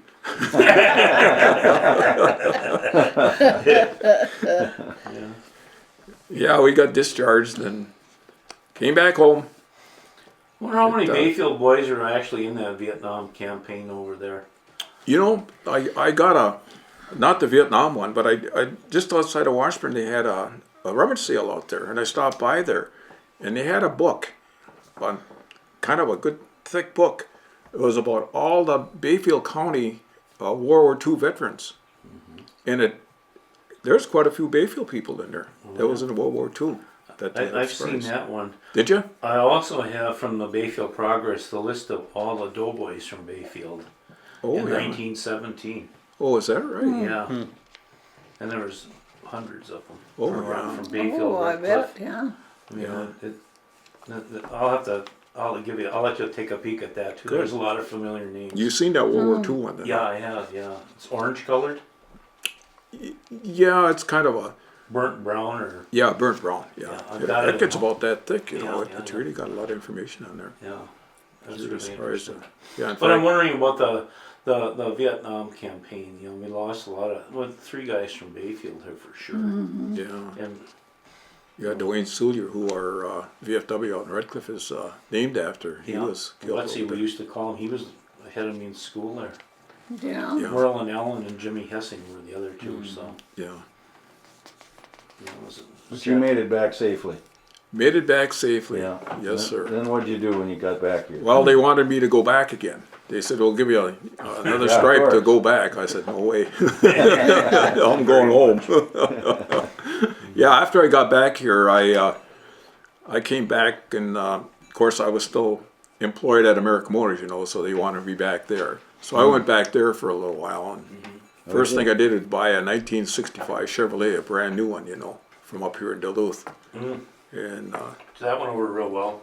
yeah, I was pulling into the lot down there, and the guy said, "You can't park that here." I said, "Why not? That's a Chevrolet. This is a American Motors parking lot. You got to park it out in the street." Okay, they would let me park it in there. Yeah. I only worked there for another probably 4 months, I think, at the most. And then I said, heck, I'm gonna. So I came back here, and then I went over when Nelson had that machine shop class over in Ashland over there where the police department is now. Okay. There was a few of us guys from around the area that took the class on how to become a machinist. And there were 6 of us that graduated out of it, and they found a job for us down at Rockford, Illinois, for a twin disc clutch down there, being machinist. wow. So we all went down there, and we worked down there, and that's where I met my wife in Racine, and ended up getting married, and took her down there. We bought a trailer down in Loves Park. That's where we lived for a while, and In Racine. in Loves Park, because I was still working for Oh. Twin Disc Clutch down there. Okay. But then their main factory was in Racine. They had so I transferred up there because they were gonna, keep me on nights down in Rockford. I said I'm not gonna be working nights all this time, so I'm gonna go to Racine. So I went up there. I worked days for 2 weeks, and they shoved me back on nights again. Oh boy. So I happened to see this ad in the paper, and they're looking for state troopers, and the test was coming up. So I said, maybe I'll take that test, So I took the test, passed the test, and next thing I know, I was going for 21 weeks up at State Patrol Academy up in Fort McCoy, and finished the academy, and got my first job was down in Racine at Scale. Truck scales down there, weighing trucks. That's where everybody starts out. don't Everybody they? starts out as a, yeah. Scaler. Mm-hmm. Okay. So, Kurt did too, didn't Oh, he? yeah. Yeah. He was up in Superior, yeah. Yeah, I remember that. yeah, in fact, I think he hurt his back up there, and that he took medical retirement, got out of that. Oh, I see. Yeah, Yeah. so he had a fight for it, but he finally got it. And then the 3 months later, opening came up as a state trooper over in Janesville, in Rock County. So I said, yeah, let's move over there. So I got over there and spent 12 years there working the interstate. And then my wife worked for Parker Penn down there in Janesville. And they moved the plant overseas, so she got laid off, and they asked her if she wanted to take severance pay or take a layoff. She said, I'll take severance pay. And she says, why don't we try to go to Bayfield? We'll move to Bayfield, she said. At the time, my dad was living with us down there. Oh, okay. And he said, sure, let's go up to Bayfield. So I got my transfer that came through and moved up to Ashland. I stayed with Ben and Janet here for, what was it? A little while, not too long. Oh, Till you got settled, I suppose. Yeah. Yeah, Cheryl stayed down in Janesville with the kids to sell the house. We had to sell our house, so. And What's your wife's name? Cheryl, Okay. yeah. And you have some children too? Yes, we do. We had four girls. We lost one at birth, and our youngest, we had Jody, who was our oldest, and Jan, who was our middle one, and then we also had Debbie, who was our youngest, and she got married to was a Kovach, Joe Kovach's son, and they had one little girl who was only 7 weeks old, and they were coming back from Duluth up at the mall shopping, and they were coming back home on a Sunday, and they got hit by a semi, head on by a semi, between Ulo and Iron River, and killed all 3 of them. Debbie was 19, and Chris was 21, and our youngest granddaughter was 7 weeks old. Oh boy. What year is that? That was in 19, when was that, 70? That was in the 80s. It was about, let's see.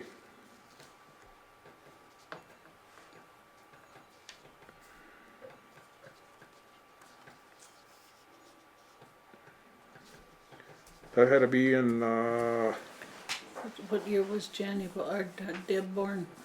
let's see, Debbie graduated in 83 or something, wasn't it? I think it was. Yeah, I think it was I 83. think she was the same age as Yeah, because Cheryl, 83, yeah. 83 they got, Debbie graduated. They got married, Chris and Debbie. Joe. Okay, where were we at here? We had a major tragedy. Yeah, when David Oh, got killed. And I might have missed some of that. Why don't you tell that story? I know it's not fun to tell, but I don't want to miss it. Yeah. I got so wrapped up in your telling of the story that Oh, I'm not sure exactly when the card got yeah, full. we'll start out just before the accident there. Yeah. And, well, my daughter, Debbie, and her husband, Chris, and my 7-week-old granddaughter were up in Duluth. They went up to Duluth. In fact, they weren't going to go up because they didn't have really the funds to go, I guess. They were going to stay home that weekend, but then they decided at the last minute. In fact, I was working on the road then. I got off at 3:30 in the afternoon. It's a good thing I did. You know, this thing happened about 7:40 that night. And You were a trooper. yes, Yeah. I was patrolling. Were you patrolling Highway 2? Yep, Oh boy. yeah. Yeah, and so I got home and I think Cheryl was, oh, she was home. In fact, we went to a movie that night with our other daughter, Jody and Tony. We went to a movie in Ashland there. And we got home and we went to bed. And next thing you know, about midnight, I got woke up and I went down and found out who was pounding on the door. And there's 2 state troopers, you know, Bob Follis and Stuart Van de Zandt were pounding on the door. I said, "What's the problem?" He came in and says, "Well, there's been an accident." I said, "Yeah?" He said, "Yeah, Debbie and Chris and Amber were in an accident. They were hit head on by a semi." I said, "Just a minute." So I went up and got Cheryl. I said, "Cheryl, come on down." I said, "Bob and Stuart are at the door, and I guess they had an accident, and the kids were involved in it." She comes on. She said, "Well, where can we go to see them? What hospital are they in?" And then, of course, Bob said, he said, they weren't injured. They're all 3 of them were killed. And, well, Oh boy. that Oh man. kind of hit home pretty hard there. Oh, knock you right down. Yeah. My other daughter, Jan, she was down in Minneapolis because she was going down to University of Minnesota down in Minneapolis. And so we had a call down there and let them know. And her and Terry came right home, of course. And Cheryl called Ben and Janet and told them about it. And it's a good thing she could talk on the phone because I couldn't. She pretty well got everybody notified. Yeah, I don't know how you deal with that. Yeah. But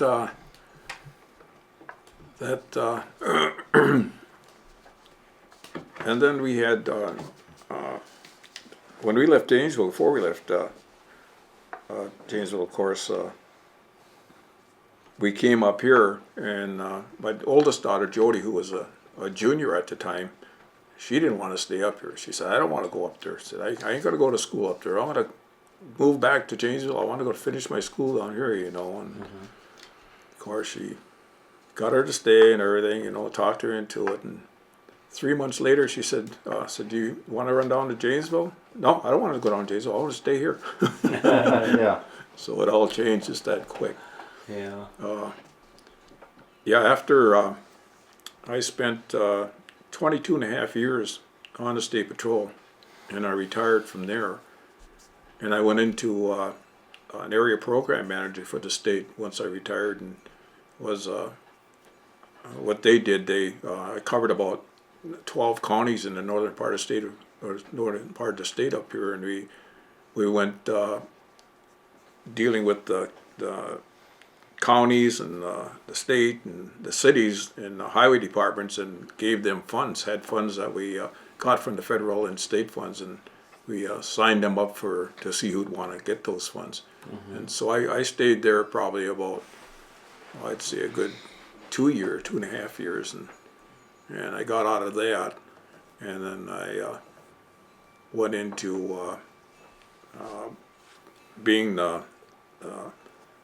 working for the Ashland County Sheriff's Department as as taking care of the courts and stuff like that. I was over there for a while. And I got out of that, and right now, we moved to Washburn from Ashland. Oh, we've probably been there about maybe 14 years, living in Washburn. And I'm just, I work out of Redcliffe now. I'm the police commissioner, chairman of police commission out in Redcliffe. I do my work out there, and that's only part-time type of work. So, but other than that, I got my oldest daughter Jody, who lives in Ashland, and she's married to Tony Zorden. They live on a farm out just by the radio station out there. He's got 160 acres, and he has beef cattle and a few horses out there. That and they have my oldest grandson, Joseph, who let's see, he was born in 5/4/91, and he's in junior high over there at the Ashland Middle School. And Jan, my daughter lives in Washburn, Jan and Terry. She married a Wilbur out of Washburn, and they got two boys. One is Kyle, and one is Alex. And Kyle was born in 99, and Alex was born in 02. And they both go to the middle school in Washburn. Tell them what Jan does. Tell them what Jan does. Oh yeah, Jan has 7 years of college that she completed, and she's a doctor of pharmacy, and she has her opened a pharmacy out in Redcliffe, where she still is out there. So she runs that pharmacy. And Terry is a jailer at the Ashland County Sheriff's Department. He's been working out there. So they were married in 97. Right in Ashland, yeah. That was in Ashland they got married. And Tony and Jody were also married in, when was that?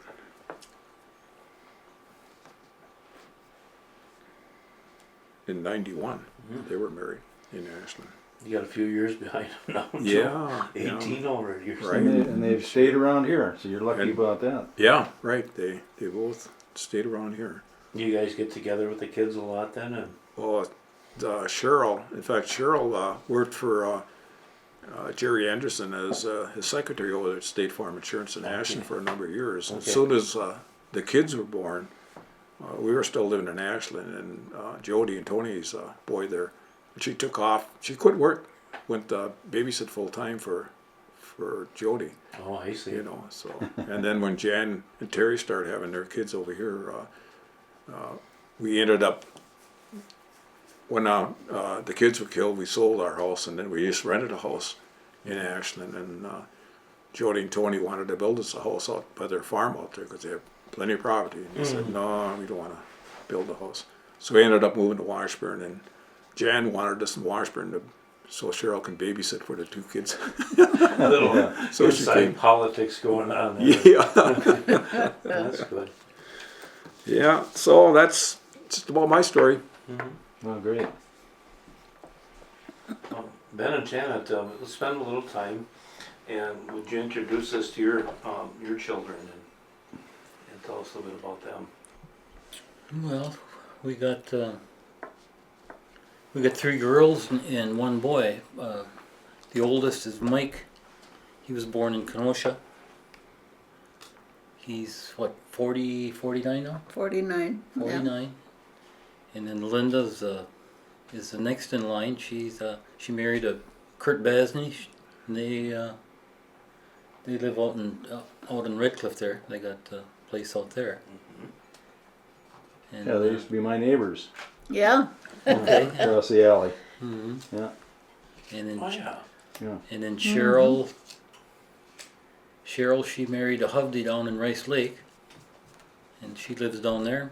And Paula married a Bulker from Bayfield here, Dick Bulker and Bulker's Ann boy. boy, and he's he's a highway engineer down there. He's a DOT. DOT. He's the one that they don't like down there in Race Lake because he's pushing all these roundabouts.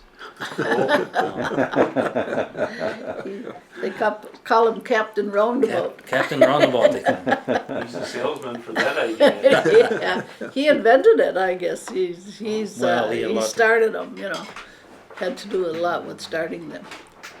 So Well, I guess we're gonna get one down at Highway 2 and 13. yeah, We're talking right. about And that, he, yeah. he's kind of with that one, About or about her? There you go. right? Yeah. And when I was fishing, I always try to get Mike to go out fishing with me. I took him out fishing there a couple of times, and one time he got sick. He got seasick. Yeah. Never went back out. That's the last. That was the end of his fishing. So, but the girls used to go out. The girls would ride out and sit on top, and Well, your son's a mechanic, I know that, and a good one. Yeah, he's shop foreman there now. he's so, a mechanic over at the Bayfield County Garage. Bayfield County Garage for 25 years or so now. Pretty close, yeah. That is And, a tight place. Yeah. Before That's that, he was a mechanic down in the Minneapolis Minneapolis, area. And he came up here and got a job with Bayfield County. And Fred Erickson worked with him down in the cities. They both worked at the same shop for the same company. And he called Fred and said there was a opening and said a good word for him. And then Fred started working in Bayfield County too. So they both moved back up here. And he's been over there since. He's married to Mardella Soulier from Lac de Flambeau. She's a Okay. Lac de Flambeau Indian. And he was married to Julie Bellinger at first. She Julie was Gray, yeah. Julie Gray. I don't know if they were here for a little while, and her mother was here for a while. And I don't even know where they're from.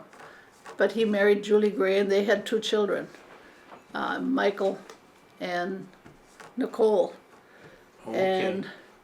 And Michael is still around here. He lives in Washburn, and he's works for Nelson's on Madeline Island. Okay, so And Nicole died of cancer when she was in 4th grade. She was 10 years old. And she got cancer, and she was gone within a week. Oh boy. She got sick in school one day, and I was working in school at the time. I worked in school for 34 years. in Bayfield School. In Bayfield School. And they came and got me and said, Nicole is sick. So I went and got her, and it was just about time to go home. And so I kept her down in my room with me down there, and I put her on the bus, and she went home, and she never went to school after that. She got sick. They thought she had strep throat. They put her in Ashland Hospital, and she was there for 3 days. They shipped her to Minneapolis Children's Hospital, and they opened her up, and she was webbed. They said she was just like a spider web. Straight through her whole system. Her yeah. whole system and through her brain and everything was full of cancer. Oh. That quick? That quick, and she never woke up. I mean, she got to Minneapolis, she went into like a coma or whatever. Never woke up. What kind of So- cancer was that? I don't know what they call it. They investigated it for quite a while, and they thought maybe it had to do with mold on trees or something. They said it was just a very odd cancer. They didn't really have a name for it. I mean, it was just such it just spread so like a web. They said it yeah. just spread right through her whole system. It was right after Easter, the Monday after when we went back from Easter vacation. And Easter she was out here playing. Yeah. playing ball with the kids and all the grandkids and stuff and having a good time. That Monday she got sick, and by Friday she died. Yeah, So it was very, very quick. So Mike lost his. Now Michael lives in Washburn, and he works from construction on Madeline Island. He's in with National Guards, and he and his girlfriend are getting married, and they have a 7-year-old son. So we have a great grandchild, Levi. So he's a little character. And our other daughter, Linda, lives in Redcliffe. Her and Kurt built a beautiful log cabin home up behind the store that Laverne owns, that little round hut, the gas station, and they run that. Kurt runs that. And Linda does the bookkeeping and stuff, and Linda works at the Bayfield School in the disability department. She's been there now for quite a few years. And they have 2 daughters. Elizabeth, who's married to Scott Badine, and then Becky, who's graduating from college this year. She'll have 5 years, and will be a science teacher. So I wondered what happened to those girls. Yeah. Because I saw them from the time. Well, Becky was just. yeah, Maybe 8. Becky's graduating from college She this is. year. Oh Yeah. boy. Are we getting old? Yeah. Yeah, and Liz works up at the Bayfield School. In fact, she took my job. I was a tutor for the Bayfield School with the Indian program, the Johnson O'Malley program for 34 years. JOM. I worked. Don Anderson called me up in 1971 and said, "You want a job?" And I said, "Well," said, "Come on, try it." And I was there for 34 years. So What was that job? I mean, it was tutoring, helping children. There were Native American children, helping them in science, math, whatever. If they were absent for a couple of days, getting them caught up, and helping the ones that were having a hard time and struggling and stuff. And I worked with them. I worked with different teachers through the years, and it started out with Val writing in kindergarten. Then I went to high school and I didn't like that, so I went back down and I was in mostly 4th through 8th until I retired. What year did you get out of there? Oh man, it was 71? no, it was 93, I think it was, that I retired. I started in 71. No, 34 years, then it'd be 95 then. yeah, around 95 I retired. Yeah. So, Yeah, and then but- Elizabeth, my granddaughter, I was going to retire earlier than that. She said, "No, Grandma, don't retire. Wait till I get out of college. I want your job. Wait till I get out of college." And I said, "Well, you got to apply for it. You're not going to just yeah. walk I into don't it." want to sign you. So she did. I retired, and my job position in Redcliffe came up, and Elizabeth applied for it. She got it. So now she's got my job in the Bayfield School. She's been there now ever since I retired. So she was kind of just out of college when she took over that. So Well, that's nice. Pass on the. yeah, so she's in my job. Yeah, she's a sharp kid too. Yeah. Yeah, And our she other is. daughter, Cheryl, she lives in Rice Lake. She went to college. She became she's a lab technician in the Rice Lake Hospital, one of the Rice Lake hospitals. And she's married Hubdy, who's a farmer. His parents he's an engineer with the Churney Company, but his parents were farmers. And there was 12 of them. 12 kids in that family. So she's married to a big family, and they're very close family. They're together every weekend. They are at somebody else's house or whatever. They're a really close family. So she's got 4 kids. She's got 3 boys, 2 in college, 1 in 8th grade, and then a little princess who is 7 years old. She runs the whole I can business. remember that rascal Cheryl was working at the Bayfield in there. Seems like yesterday. Yeah, She was still in yeah, high she had school. Caleb, yeah, when she was, Yeah. she Time had, goes by. yeah, her oldest Caleb is 24 years old, I think, something like that already. Been that long since I've probably Yeah. seen her. Yeah.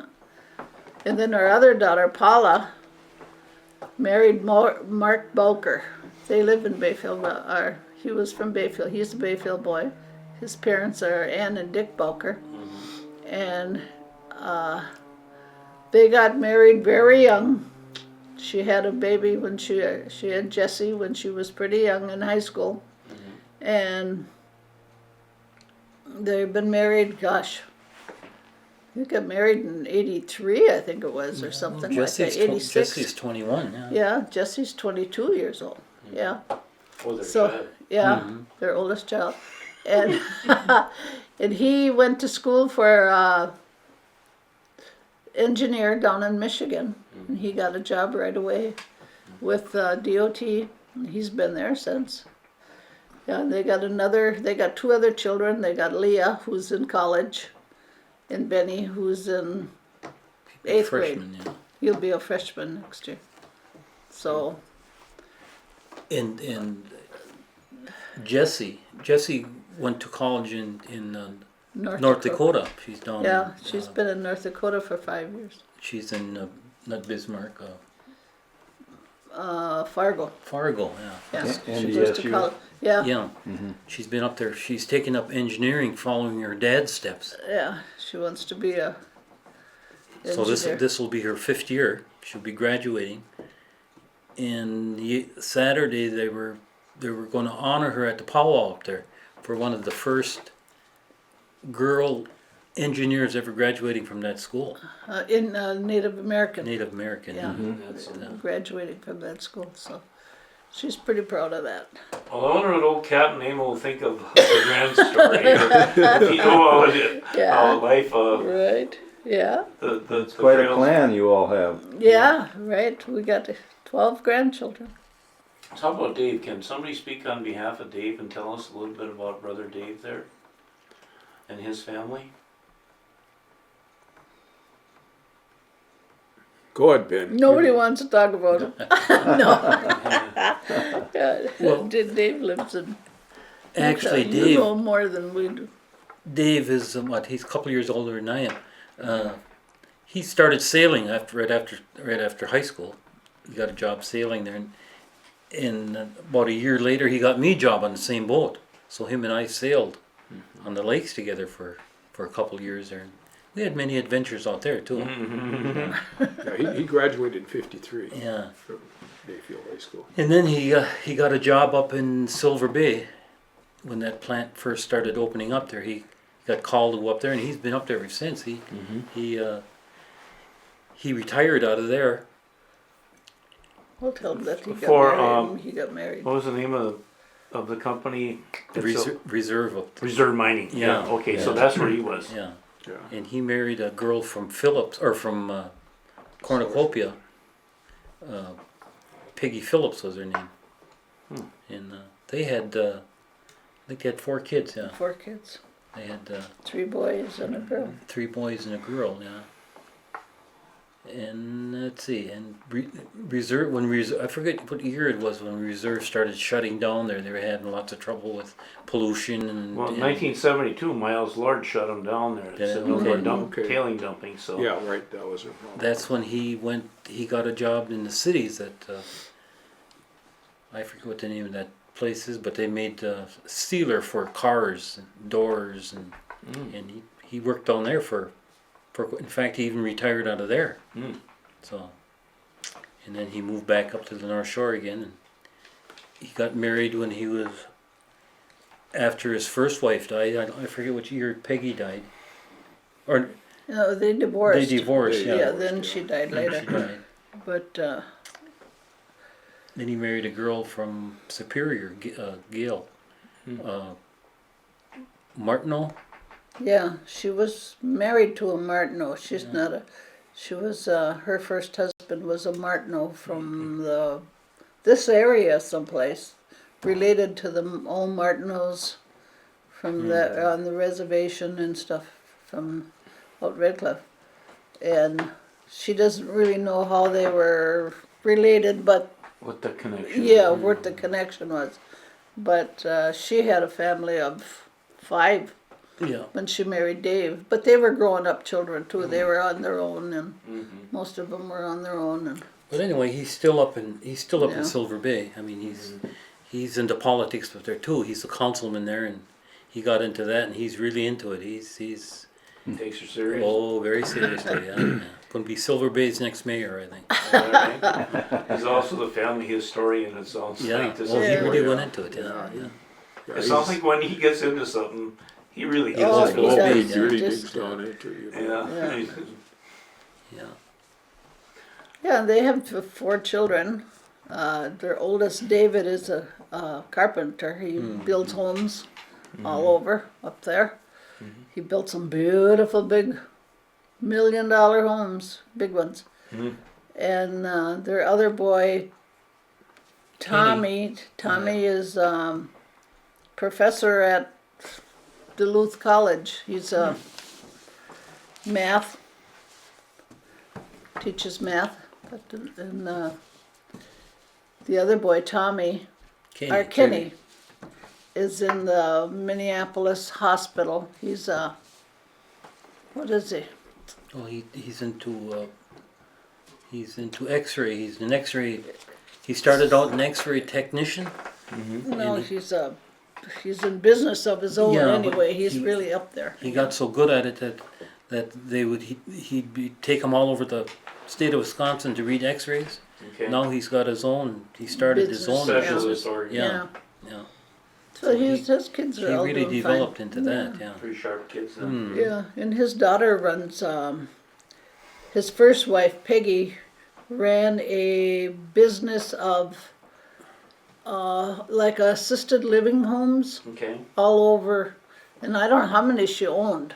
They owned She different owned the ones. buildings or did Well, she manage them? Just she managing. managed them, Okay. and she worked for, I don't know if it was Duluth or Minnesota or what it was, but now Julie runs these businesses. Okay. So she does that, and she's married to a cop up in Cloquet. They live up in the Cloquet area. He's a policeman up there. So they're all doing very well, and they're together all the time. Dave is with his kids a lot, so they're all doing fine, and they're both retired now. And he just, like Ben says, he's busy in politics. Well, we've covered the Rubin side of the family pretty Yeah. decently, I think. I wonder if we could just drift a little bit and bring us up to date with the Ben Gustafson side of the family. Oh, just before you go Oh. on that there, I got one more girl that I forgot to talk about, and that was Jody's job. My first daughter, Jody. I don't think I mentioned anything about what she did. Jody is presently working for the BIA over in Ashland, and she's moved up the ladder, quite a ways over there. And so she's been doing great over there. And my son-in-law Tony, Jody's husband, is currently working for a seed company out of Ashland. So I just wanted to put that in Yeah, there. For the record, yeah, you great. can't forget somebody. No, Or he'll catch it. Yeah. Well, yeah, if that doesn't come I'm out sure in the she'd tell CD, me about that. well, there'd be no Christmas present for you. No. Okay. With that in mind, I remember being in this house in the '60s with a kid by the name of Bobby Gustafson, and he was, he used to catch for our baseball team. Sure. We were probably the Bad News Bears in those days. Yeah. But I'd like to get into the into the Ben Gustafson family a little bit now, and if you'd share some of your memories and tell us who those kids are too, that'd be pretty important for the records. Sure. Well, Uncle Ben had What do you have? 4? 3 girls and a boy, wasn't it? was it 3? Yeah, 3. 2 boys. 2 boys. Two yeah. boys. Charles.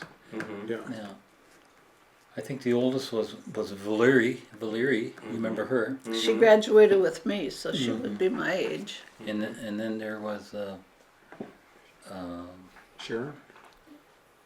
is it Sharon or Lorna? Yeah, Sharon. Sharon. Sharon Yeah. was the next one. And then Lorna. And then Chummy. And then Robert. So they all lived in this house right here. When his first wife died, Violet, she died, and he was left with the kids, you know. And The kids were babies when she died. yeah, when Val, we were in sophomores in high school when her mother died. Because I remember when her dad came up to school and told her that her mother had an accident and had died. So She was, when I wrote the book on the school district there, I sent a copy to Bobby and he replied back, and I showed that picture of my mother's class. It had been 1925. My mother's class in 1925 at the low school, and there was a picture of his mother in there, and he'd never ever seen that before. Oh, really? Really? Yeah, she was a cook girl. yeah, Yeah. Mabel Cook's daughter. Yeah, Yeah. Elvira. Yeah. Yep. Elvira And he was sent her. me a real nice letter thanking me for that. yeah, He'd never seen a photo of his mother. That's you know. something. So, what about do you remember anything about the Cook family? I don't know much Well, about it. he was Emil Cook and what was her name? And I think that's where Darlene came out of too. That group, wasn't she a cook, Darlene? No, she was a Sandstrom, but I think Darlene's mother was a cook. adopted, yeah. Or Was a cook. Sisters of Yeah, was sister to Mrs. Cook. okay. And then that's when Uncle Ben got a hold of Darlene to come down and watch the kids. Well, he was still sailing, see, so he was gone all summer. And Darlene used to come down and stay with the kids. So she really lived took here. care of these kids for many years. What year did Violet, you call her, or Must have been. I think it's either 55 or 56. Was she- 56? I started high school in '54, and I think we were sophomores when her mother died. Val's mother died, so that must have been '55. And I know Bobby was just a baby, was a baby then. Bob was born in '49 or in Yeah, he was 48. just a real young kid. And so, yeah, he sailed. And Darlene was married to a Tom Brown from Ashland. And Ben got her to come and live here while her husband was sailing too. And he was always on the boat. So Darlene lived here with Ben's children, and she had her own. She had two kids. Darlene did. Did they come to Bayfield then? They must have. Did those Brown kids go to the Bayfield school? Do you remember? Or? I don't know. I don't think so. They went to school in Ashland. Darlene lived in Ashland, but I don't know. She lived here. Well, she had to be here in the summertime, yeah. Yeah, Yeah, when so Ben was sailing, sailing. Yeah. So, So the kids would probably come over in the summertime with her because they were small too. then Ben Her would one be, boy is Tom Cook. That Tim, I think his name is Tim Cook. He's a contractor or Tim builds Brown. homes. That's what Tim Brown. Oh yeah, okay, I got Yeah, it. yeah. I know that. That's Yeah, now I her know. son. That's Darlene's boy. Yeah. Tim Brown. And Darlene graduated with Ben's brother David. Dave and Fred. And So she's their age. She's a class of yeah, she was. 53. Yeah. She graduated with Dave and Freddie Hendrickson and my sister Shirley and a couple others. So And then I know that Bobby married a young lady by the name of Marcella Goldman, Coleman, yeah. and they have 2 or 3 children. Yeah. Yeah, 3 girls I think it was, yeah. Yeah. Yeah, and they live in, where does he live now? Oklahoma, I think, isn't it? It's Oklahoma someplace. Someplace Yeah. down there, yeah. Yeah. So that's where he made his home. And then And Val lives in Minneapolis. I forget which part. Brookfield or someplace, I don't know. In Brooklyn Park or? something like that, yeah. Yeah. Mary, she's over in Ashland. Ashland. Lorna. Mm-hmm. Mary is Lorna? Yeah, they Oh, her, she goes by both names, Lorna Sure. Mary. I always call her Lorna. Lorna, Yeah. that- Yeah. Married a Tom chick. And then there was, what was the other one's name?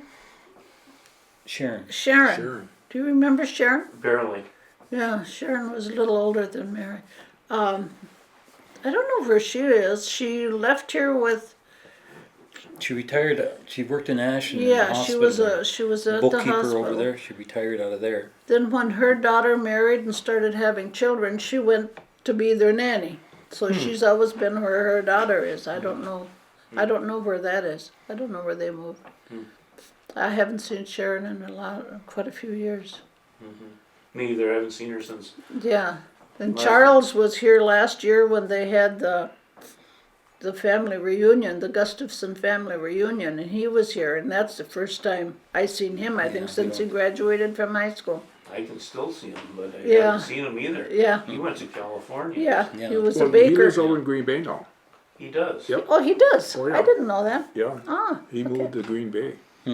He's married, but he was a baker for years and years in Is the that what he bakery. did? Yeah, he I was. thought he was a machine toolist out there or some darn thing. I got that in my head. oh, Him and Tommy Lamori and that whole bunch went to California about the time they Yeah. went to high school. Yeah.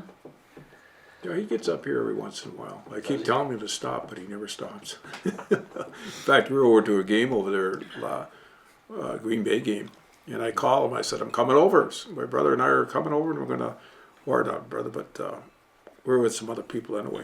Tony and Jody. That's who go over there." And I called him and I told him what motel we're going to stay at. I said, when I get over there, I'll give you a call. Okay, do that, he said. And I'll make sure I come over to see you, or you can come over here. Call him, no answer. Left a message, never got another phone call back. So I don't know if Well, he some just was... people like to keep to themselves. He was Yeah. always a Oh, very he- shy, very shy. Charlie was. We called him Charles. Well, Bob was a little more gregarious. Yeah. Yeah, yeah. Oh, yeah. He was. Boy, I'll tell you, he... Yeah. He was around her there for a little while. 'Cause Yeah. in the 60s, that was, you know. He He used didn't, to. he didn't have a lot of discipline here because, you know, his Yeah, dad, there didn't. Nobody was there to take care of him. he did he lived with remarkably us. well on his own. Yeah. Well, you know, I lived think with the us here service and time there. has had a lot to do with the way he turned out, too. Yeah. You know, Absolutely. he's not afraid to talk, you know. No. If he comes pounding on your door, boy, he'll look in and open the door and give you a holler or something like that, you know. And, Yeah. yeah, He's a great guy. When was he is. a bartender? Was that right out of high school, or did he go and come back? He was a bartender for quite a while. At Down to the Bayfield Inn, Bayfield yeah. Inn. He went in the service as soon as he got out of high school. Well, then it was when he came back, and then Yep. it was before he was married, anyway. He graduated in 1967, and his wife was a year younger than me, so she would have graduated in 69. So, Because he lived with us off and on. He'd come and say, "Can I stay with you for a week? I don't have any place to live, or I don't have any place to stay." He didn't have an apartment. He didn't. was yeah. he? I can't Yeah, remember then if he he'd was stay married with when us. he went into the service in Vietnam, that type of thing. I'm not. Gee, I can't I remember. don't know. I'd have to That's think right. about that for a while. Well, 'Cause- anyway, that's the Ben Gustafson side Yeah. of the family there. Can you tell me a little bit about Ruth and her family? Whew. Well, I don't know Dave was nothing here, about- he could tell you all I don't about know that. nothing about We'll have Ruth. to Side put of that the one, family. table that one. I don't think I've ever Yeah. seen Ruth. I don't even think I've ever met her. Did you ever meet Elgin? He used to come here in the summer once in a while. Come down and visit Uncle Ben and my dad. He was the one born in 1912. Mm-hmm. So he was on the third wife of Cap's? Yeah. Wasn't he a merchant marine or something? Well, or he was a skipper up there in Seattle. He used to take the freighters in and out of there Oh, that's what he did. for quite a few years. Yeah. Didn't get to see him. You know, he might come down. You might see him every 2 or 3 years. He'd come down and visit. You know, but they didn't. They didn't get to see him too often, and they never went up there. So. He'd write letters. I remember your mother having a lot of letters from his wife and him, and they'd, you know, communicate back and forth by mail back then. Yeah, and as far as Aunt Agnes and Joyce, they were down in Minneapolis all the time, so we didn't get to see them very often either. Joyce was Aunt Agnes's daughter. Yeah. So Joyce Gustafson. And what was her married name then? Was that a woman? Agnes Leland. Leland. Agnes married a John Leland Leland. Okay. from the Minneapolis area. Okay. And then Joyce was their daughter. Yeah. And Carolyn. They had another daughter named Carolyn. And a lot of them are already gone too. Yeah. It's an old family. Yeah. Yeah. Yeah, it's been around for a long time. So I think we've covered the family of the Cap now. Yeah, pretty much. Yeah. Quite an extended family. Yeah. Boy, I'll tell you. What an interesting story. That's what I came today. I'm leaving now. Everything I need to know. Hey, tell us about growing up in Bayfield in the 50s. What was it like in town? And then maybe we'll do a little comparison as to today. We'll challenge you with what was it like and that type of thing for you personally. Well, you know, we grew up with a family that really didn't have a dad around very much because they were sailing just like everybody else. They'd sail all summer long, you know, and the mother and us kids would have to go out in the bean fields, the apple fields, the strawberry fields, and make a little extra money, you know, so they could have money to go to the, what do they call it, the strawberry festivals and all that stuff downtown. Yeah. Roller They had skating. going here in Bayfield. Roller skating. Yeah. I can still remember when, That was the highlight, roller skating. Was When- it Harbor Theater here when you were kids? Yeah. but that was Yeah, down where yeah. the old bakery is now. That's where Okay. they had the theater right there. Sure. And I can remember when my mother would give Dave and Ben 12 cents to go to the movie, and she wouldn't have enough to give me. Oh, So I'd go out and start crying, kicking the house, you know. terrorizing the building. Used to spend, cost 50 cents or 25 cents to go and get a haircut from Ray Cahill down here when he had his barber shop. You know, yeah, there was, Who were your best friends when you were in school? well, Larry Carlson, that lived right across the street from us. Larry and I chummed around quite a bit, you know, pretty much together. And Tommy Pulaski, chummed around with him quite a bit. And Dick Shovik and, who do you call us to be? Moody. Oh yeah, Mike Moody. Oh, Michael That- Moody. that was something else, Oh, I okay, think. yeah, he was different. We, you know, Mike always would bum his dad's Cadillac. You know, his dad always drove a big Cadillac, you know. And in the wintertime, we'd all go riding with him. And Mike would have that big Cadillac, and he would look for the biggest doggone snowdrift he could find up on the hill up here, you know. And then he'd go like a bat out of heck and run right smack into that snowbank, you know, just to see if we could get that Cadillac stuck. And I said, oh, Jesus, you know, if he hits a rock or a tree or something like that, we're all going to be in bad shape. But he usually ended up getting it out and everything. But Did you guys drink a few beers in them days too, or? no, not really. Yeah. I think we were just having fun, you know. Who was in your class of 57? Oh, we had, there was Mike Moody, Dick Shovik,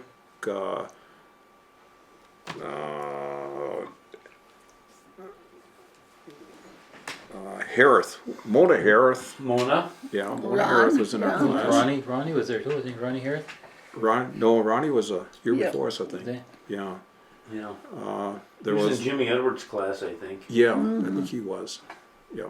In And The Smith Stanley kids? Brissett was in Oh. her class. And Carol Vazell, Judy Path, Alice Roy, Ellis Roy, Bluebell. Powers? Powers. Yeah, Bluebell Powers. Yeah. Who the heck else is in there now? Patty Bourne. Patty Moore. Patty Warren is in our class. Yeah. Going back in time now. Yeah. It's kind of bad. I remember him too. Though.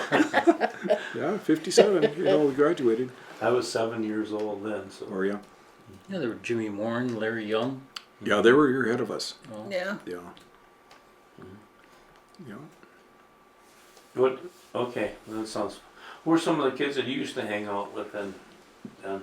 Me? Yeah. Oh, I think Jerry Fizell Boner was. Him and I were like two peas in a pod. One was in trouble, the other one We were was. always together. And then there was Shovik, Dickie Shovik, and Johnny Shuga. Francie John Sugar? Francie Carlson. Yeah, Carlson, Francie Carlson. Yeah, there was a. Your mother was Ann Carlson. Yeah, they lived across the Hoser, street what's there. his name? Billy Hoser. Oh, yours crazy Bill? Yeah, Bill. Wow, Wild Bill. Well, Bill, yeah. There's quite a few kids in town in them days. Oh, yeah. You know, all the houses had kids in them. Well, there must have been 15 kids on this block here. Every night there was a baseball game right out on the main street there with Fred and Jackie Sandstrom and Dave. Used to have a lot of fun out there. Lots of kids. Just, Was Jackie Erickson those guys? They were a little bit ahead of you. they were a little older, yeah. Jackie Erickson. And Janet, his Yeah, sister, and yeah. Yeah. What else did you guys do for fun when you were kids? Well, Roller Any skating. eye over. Huh? Any eye over. Yeah. played a lot of cowboys and Indians. Duck goose. Tell us about the roller skating in Bayfield. Oh, that was. I never missed it. It was Wednesday night and Sunday nights. And everyone went. Cornucopia, kids from Cornucopia, Herbster, Mason was a big. Mason. Yeah, then there was another skating rink down in Mason area. We'd go down there once in a while, but Where'd you skate at the old school down there? Or? No, they had a hall there. they had a big community, like a big community hall. But down here it was so packed you could barely move in it sometimes. I Was mean, so Delbert many Larson kids. the owner of that? Oh yeah, yeah, and he still knows us today. Is that right? Yeah, you could meet him and he'd still know who you are. Wonder when roller skating started in Bayfield. Oh gosh, I don't know. He's like It 94. was- It Delbert? was there. Let's see. Like I said, I started high school in '54, and my sister Shirley, I inherited her roller skates when she got married, and she was graduated in '57 with Dave and Fred Hendrickson and them, and she went roller skating all the time. I can remember her going roller skating all the time, so it had to be there Quite a while, back yeah. in the 40s, Late 40s. yeah, late 40s. So That was gosh, real and- popular when I was in high school. yeah, it Was- was packed. It was Remember just the moonlight? yeah, moonlight skate and Yeah. Get girls' acquainted, choice skate, and get acquainted and skate backwards and oh Oh, jeez. yeah. I Yeah, forgot well about Delbert all that Larson stuff. ran Yeah. Yeah, he Were you a ran pretty that good place skater? for, fairly good. I was, The wall slowed me up. That's all. oh yeah, it was a lot of fun, yeah. Oh yeah, it was a great. And that in the movies probably was our only really entertainment. Did you guys? And if I came into town, I had to walk the 3 miles to Red Cliff back, and after roller skating, you were so tired. If you didn't hitch a ride with someone, you walked it out, walked back out again. Back to home and right Yeah, there. right. Did you guys get in the glory days of the herring picking in the fall? Oh year? yes, Oh, sure. yeah, we all did, I guess. Who'd you all pick for? $1 an hour. $1 an hour. I picked for, my dad worked for, like I said, Henry Johnson at the time, so I always picked there. Mm-hmm. And then Morris Patan. then we'd come over to this docks over here, the Badine docks, and I'd pick there once in a while. I can't even remember who was all there. Usually, Any fishermen that needed you. Mel Erickson and Yeah. Gilbert Young, you know, Oh, we used to pick with them. all the That time. was a riot. Yeah, Tommy Pulaski and I used to go out with them all the time. You know. Oh, is that right? Yeah, they'd let us go out with them. And yeah, they. Joyce would bake a cake, that was the big deal when I Yeah, was a kid. yeah. You wanted to pick for them because they served cake at 3 in the afternoon or 6 or whatever it was. Yeah, they'd shut the whole school down. Yeah. Have all the kids come down and help them pick fish. A lot of people don't believe that when you No, tell them Yeah. that. no. But it was all Christmas money. Oh, yeah. Yeah. You betcha. There'd be a lot of your Christmas money. Manny Batan, like I said, he used to work there for him. I think he worked for Henry Johnson too. He was always there with my dad. He used to bring a big bag of those snowballs from the bakery, and he'd break time. He'd throw everybody a package of snowballs, and because lots of times we'd go there from school. And, well, the school used to shut down. Do you remember that when the school would shut down? Like I never got into that. Yeah, when it got so heavy, the herring, the school would shut down about 2 o'clock in the afternoon, and all the kids would go herring fishing. Put your aprons on Yeah, when you got there and pick fish. whoever, Bet. we just automatically left every day. They just knew we were going. Boy, can you imagine trying to pull that one off this day? There'd be every constable from here to Chicago. Right, but it was a big thing. Herring fishing back then was a big What month was big that? thing. November. November. Yeah. Used cold to in start November. right around Thanksgiving, I think, was Yeah. what the big, Big part of lifts it. right at Yeah. that time of year. My dad always said we never had a Thanksgiving home with my dad on Thanksgiving Day because he was always Herring fishing. herring fishing. Did you We guys always eat a had it lot of later. fish as kids then too, or? Oh yeah, my dad always Yeah. liked fish, Mm-hmm. so we ate a lot of it. Yeah. That's why I don't like fish. To this day? I don't care if there was a way to fix fish. My mom would fix it. You know, Yeah. nothing was thrown away. Oh, yeah. You ate the fish, and then it was left over. She'd take it off, make fish patties or fish soup or some doggone thing. You know. Yeah, well, I come from kind of like the same thinking. But my dad, at this point in time, still, he's like a seagull when he gets around fish. Oh, Yeah. Yeah. He just loves it, yeah. Oh, I guess we all are. We all go Friday nights. We go out for fish. Yeah, Yeah. Even when he was a fisherman, he didn't bring it home. We went out Go for for fish fish, on yeah. Friday night. Fish fry. I can remember So- my dad eating fish, boiled whitefish or boiled lake trout. He never touched the fish. Fork in a little And a knife. knife.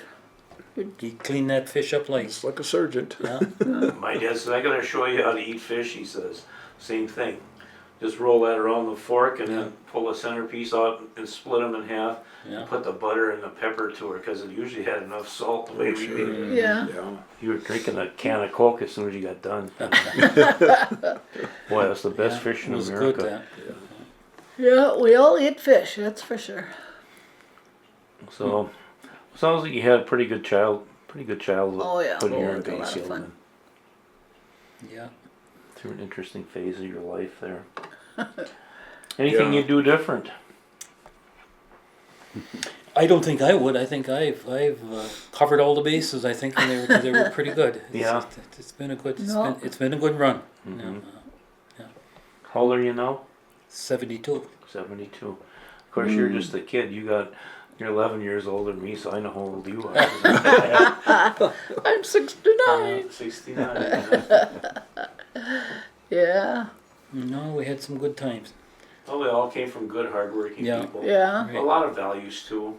Like, were you guys raised Catholic then? Mm-hmm. I wonder Still how go that to came, church I wonder how every that Saturday. came into be. That must have been through the Pequot side there.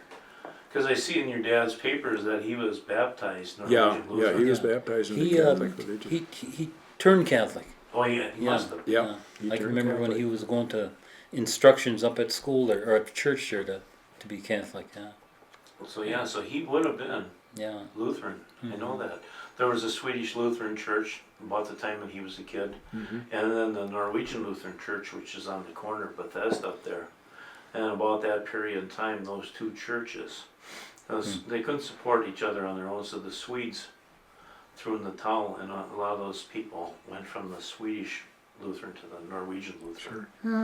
And so I see the name Fathom on there, and he was, in that period in time.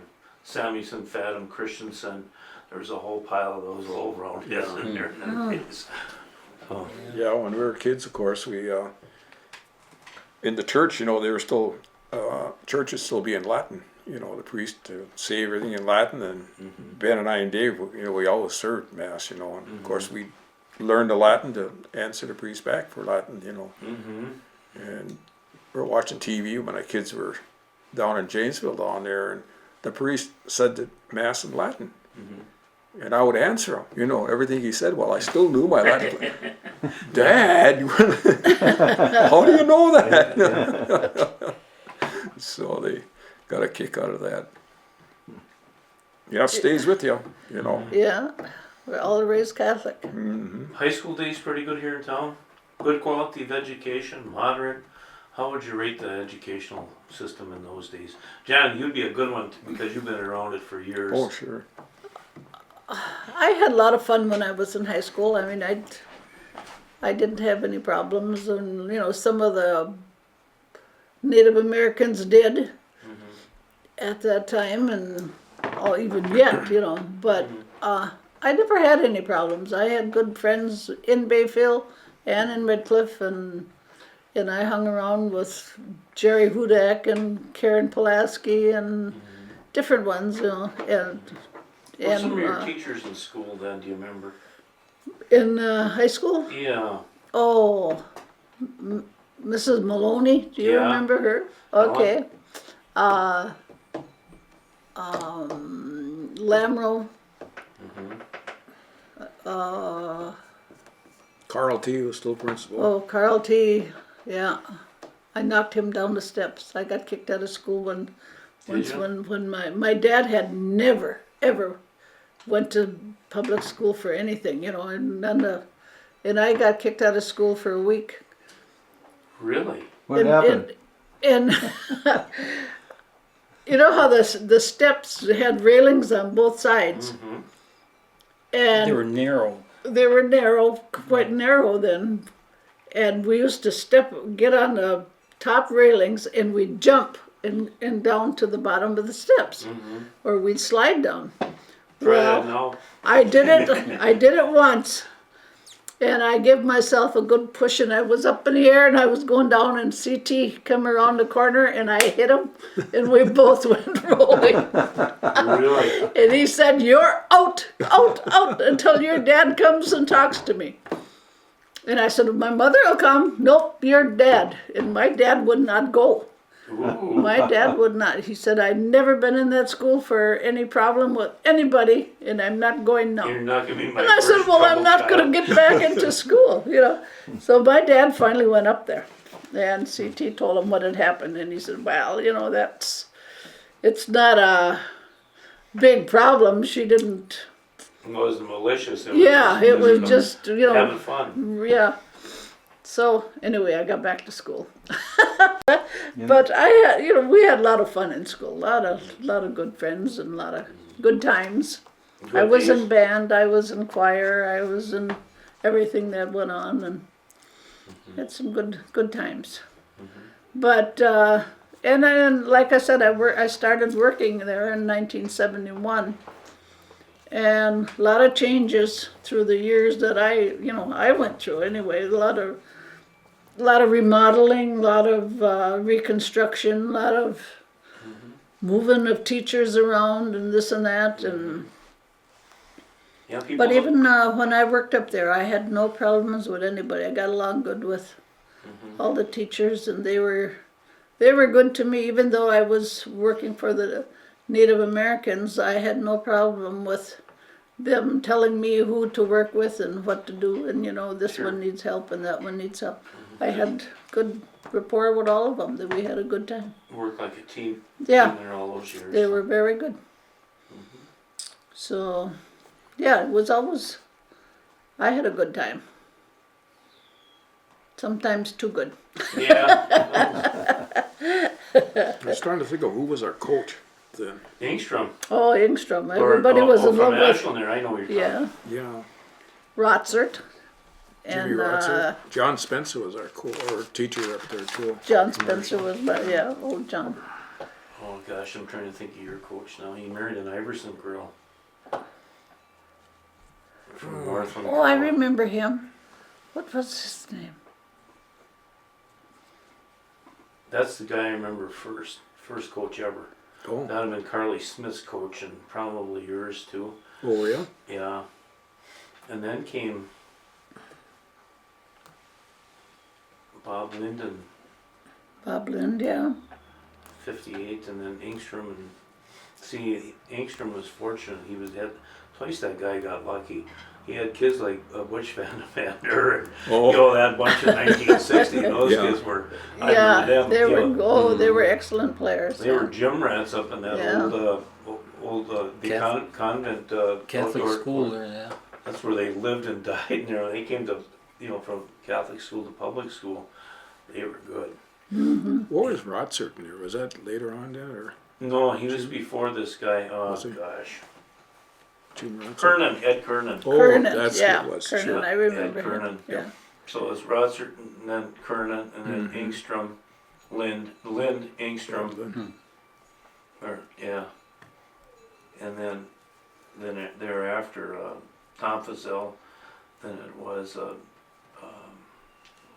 Tom Hanson. Who was coaching when Larsons were playing there? Greg and That was John Knoxheim. okay.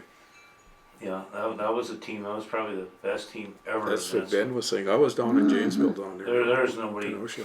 But they'd scrimmage. Superior Senior that year, and that was in '78, I believe. They had a kid named Woody up there, and that team won the Division One state championship. Bayfield go up and scrimmage them, and Irv Larson told me that like in the first quarter it was like 40-14 or something like that.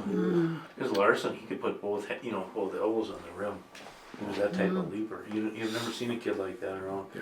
They had Spanky Peterson, Keith, Danny Livingston, Greg, Donnie Anderson, Paul Shred, Dave Shred, John Lind. Yeah, those were good all those players. kids were just Yeah, they were they were athletes. dynamite, They, yeah. they could play. Every one of them, they were deep. And I remember many a game. That first team would sit the first quarter there, then, and that'd be the end of them. You just play the first quarter, and then the scrubs played the rest of the game. And the scrubs were better than most teams around the area. So, Yeah, that. well, John, should we take a little 5 here and sort through anything that we may have missed here?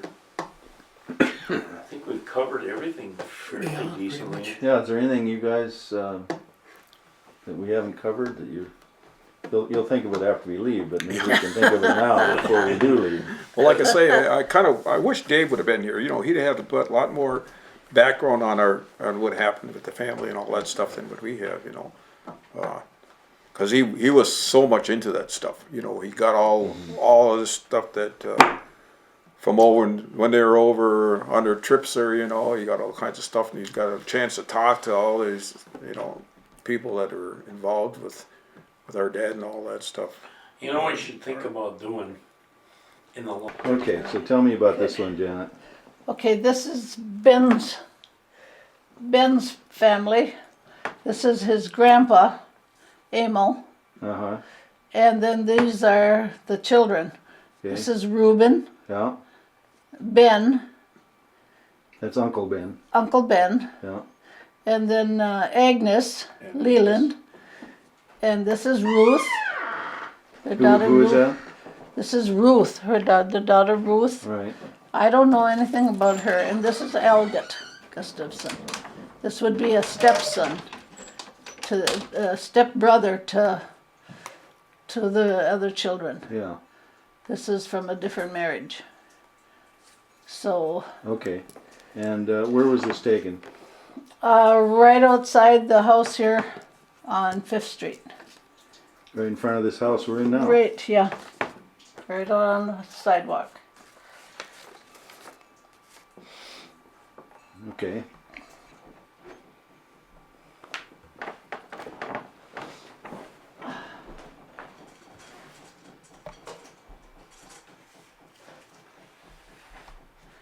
Here's the picture of the three boys, Reuben's boys, if you want to picture Okay, now that. tell me about this one that I'm shooting now.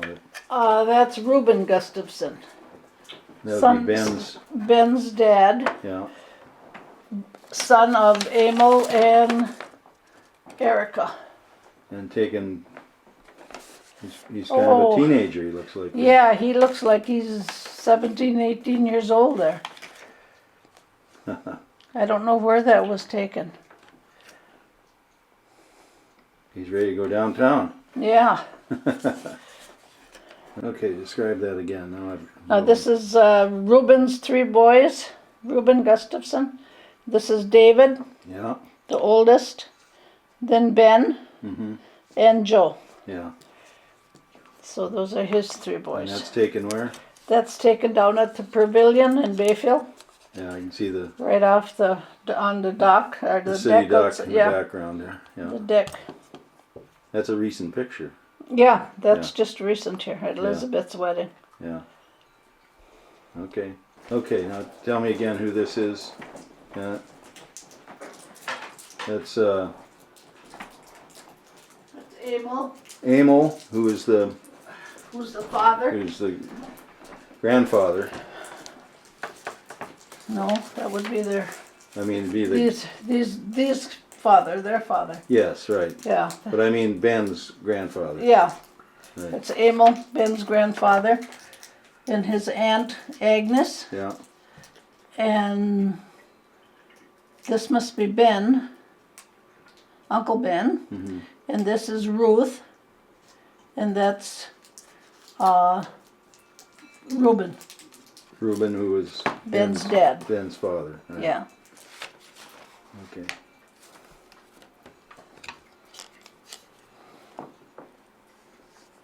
Did you get it?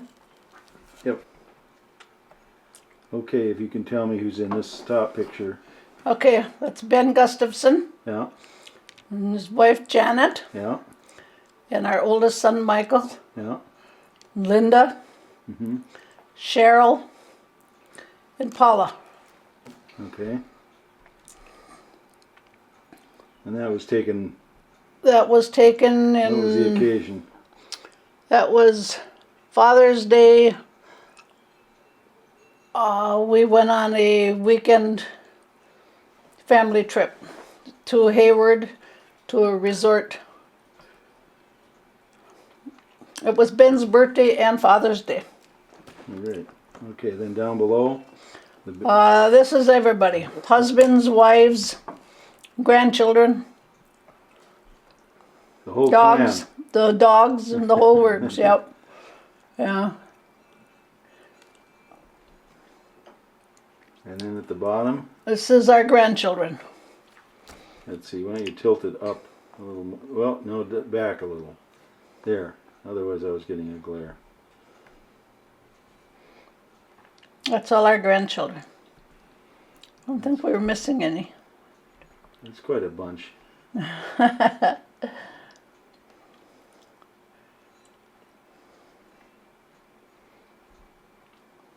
Should start doing.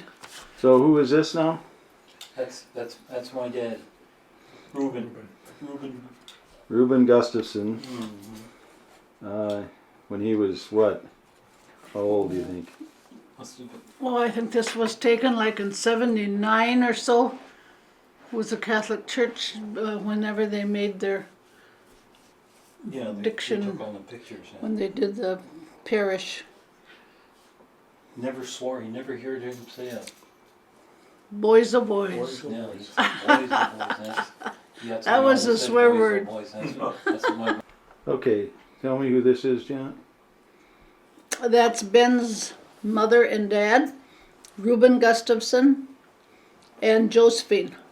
We called her Peck. Everybody knew her by Peck. How'd you get that name? I don't know. That was her nickname ever since she was a young girl, I Okay. guess. Peck Gustafson. Everybody knew her by Peck. I don't know if anybody even knew her name. That's the only thing she was ever called. They both buried up at the Catholic cemetery. Mm-hmm.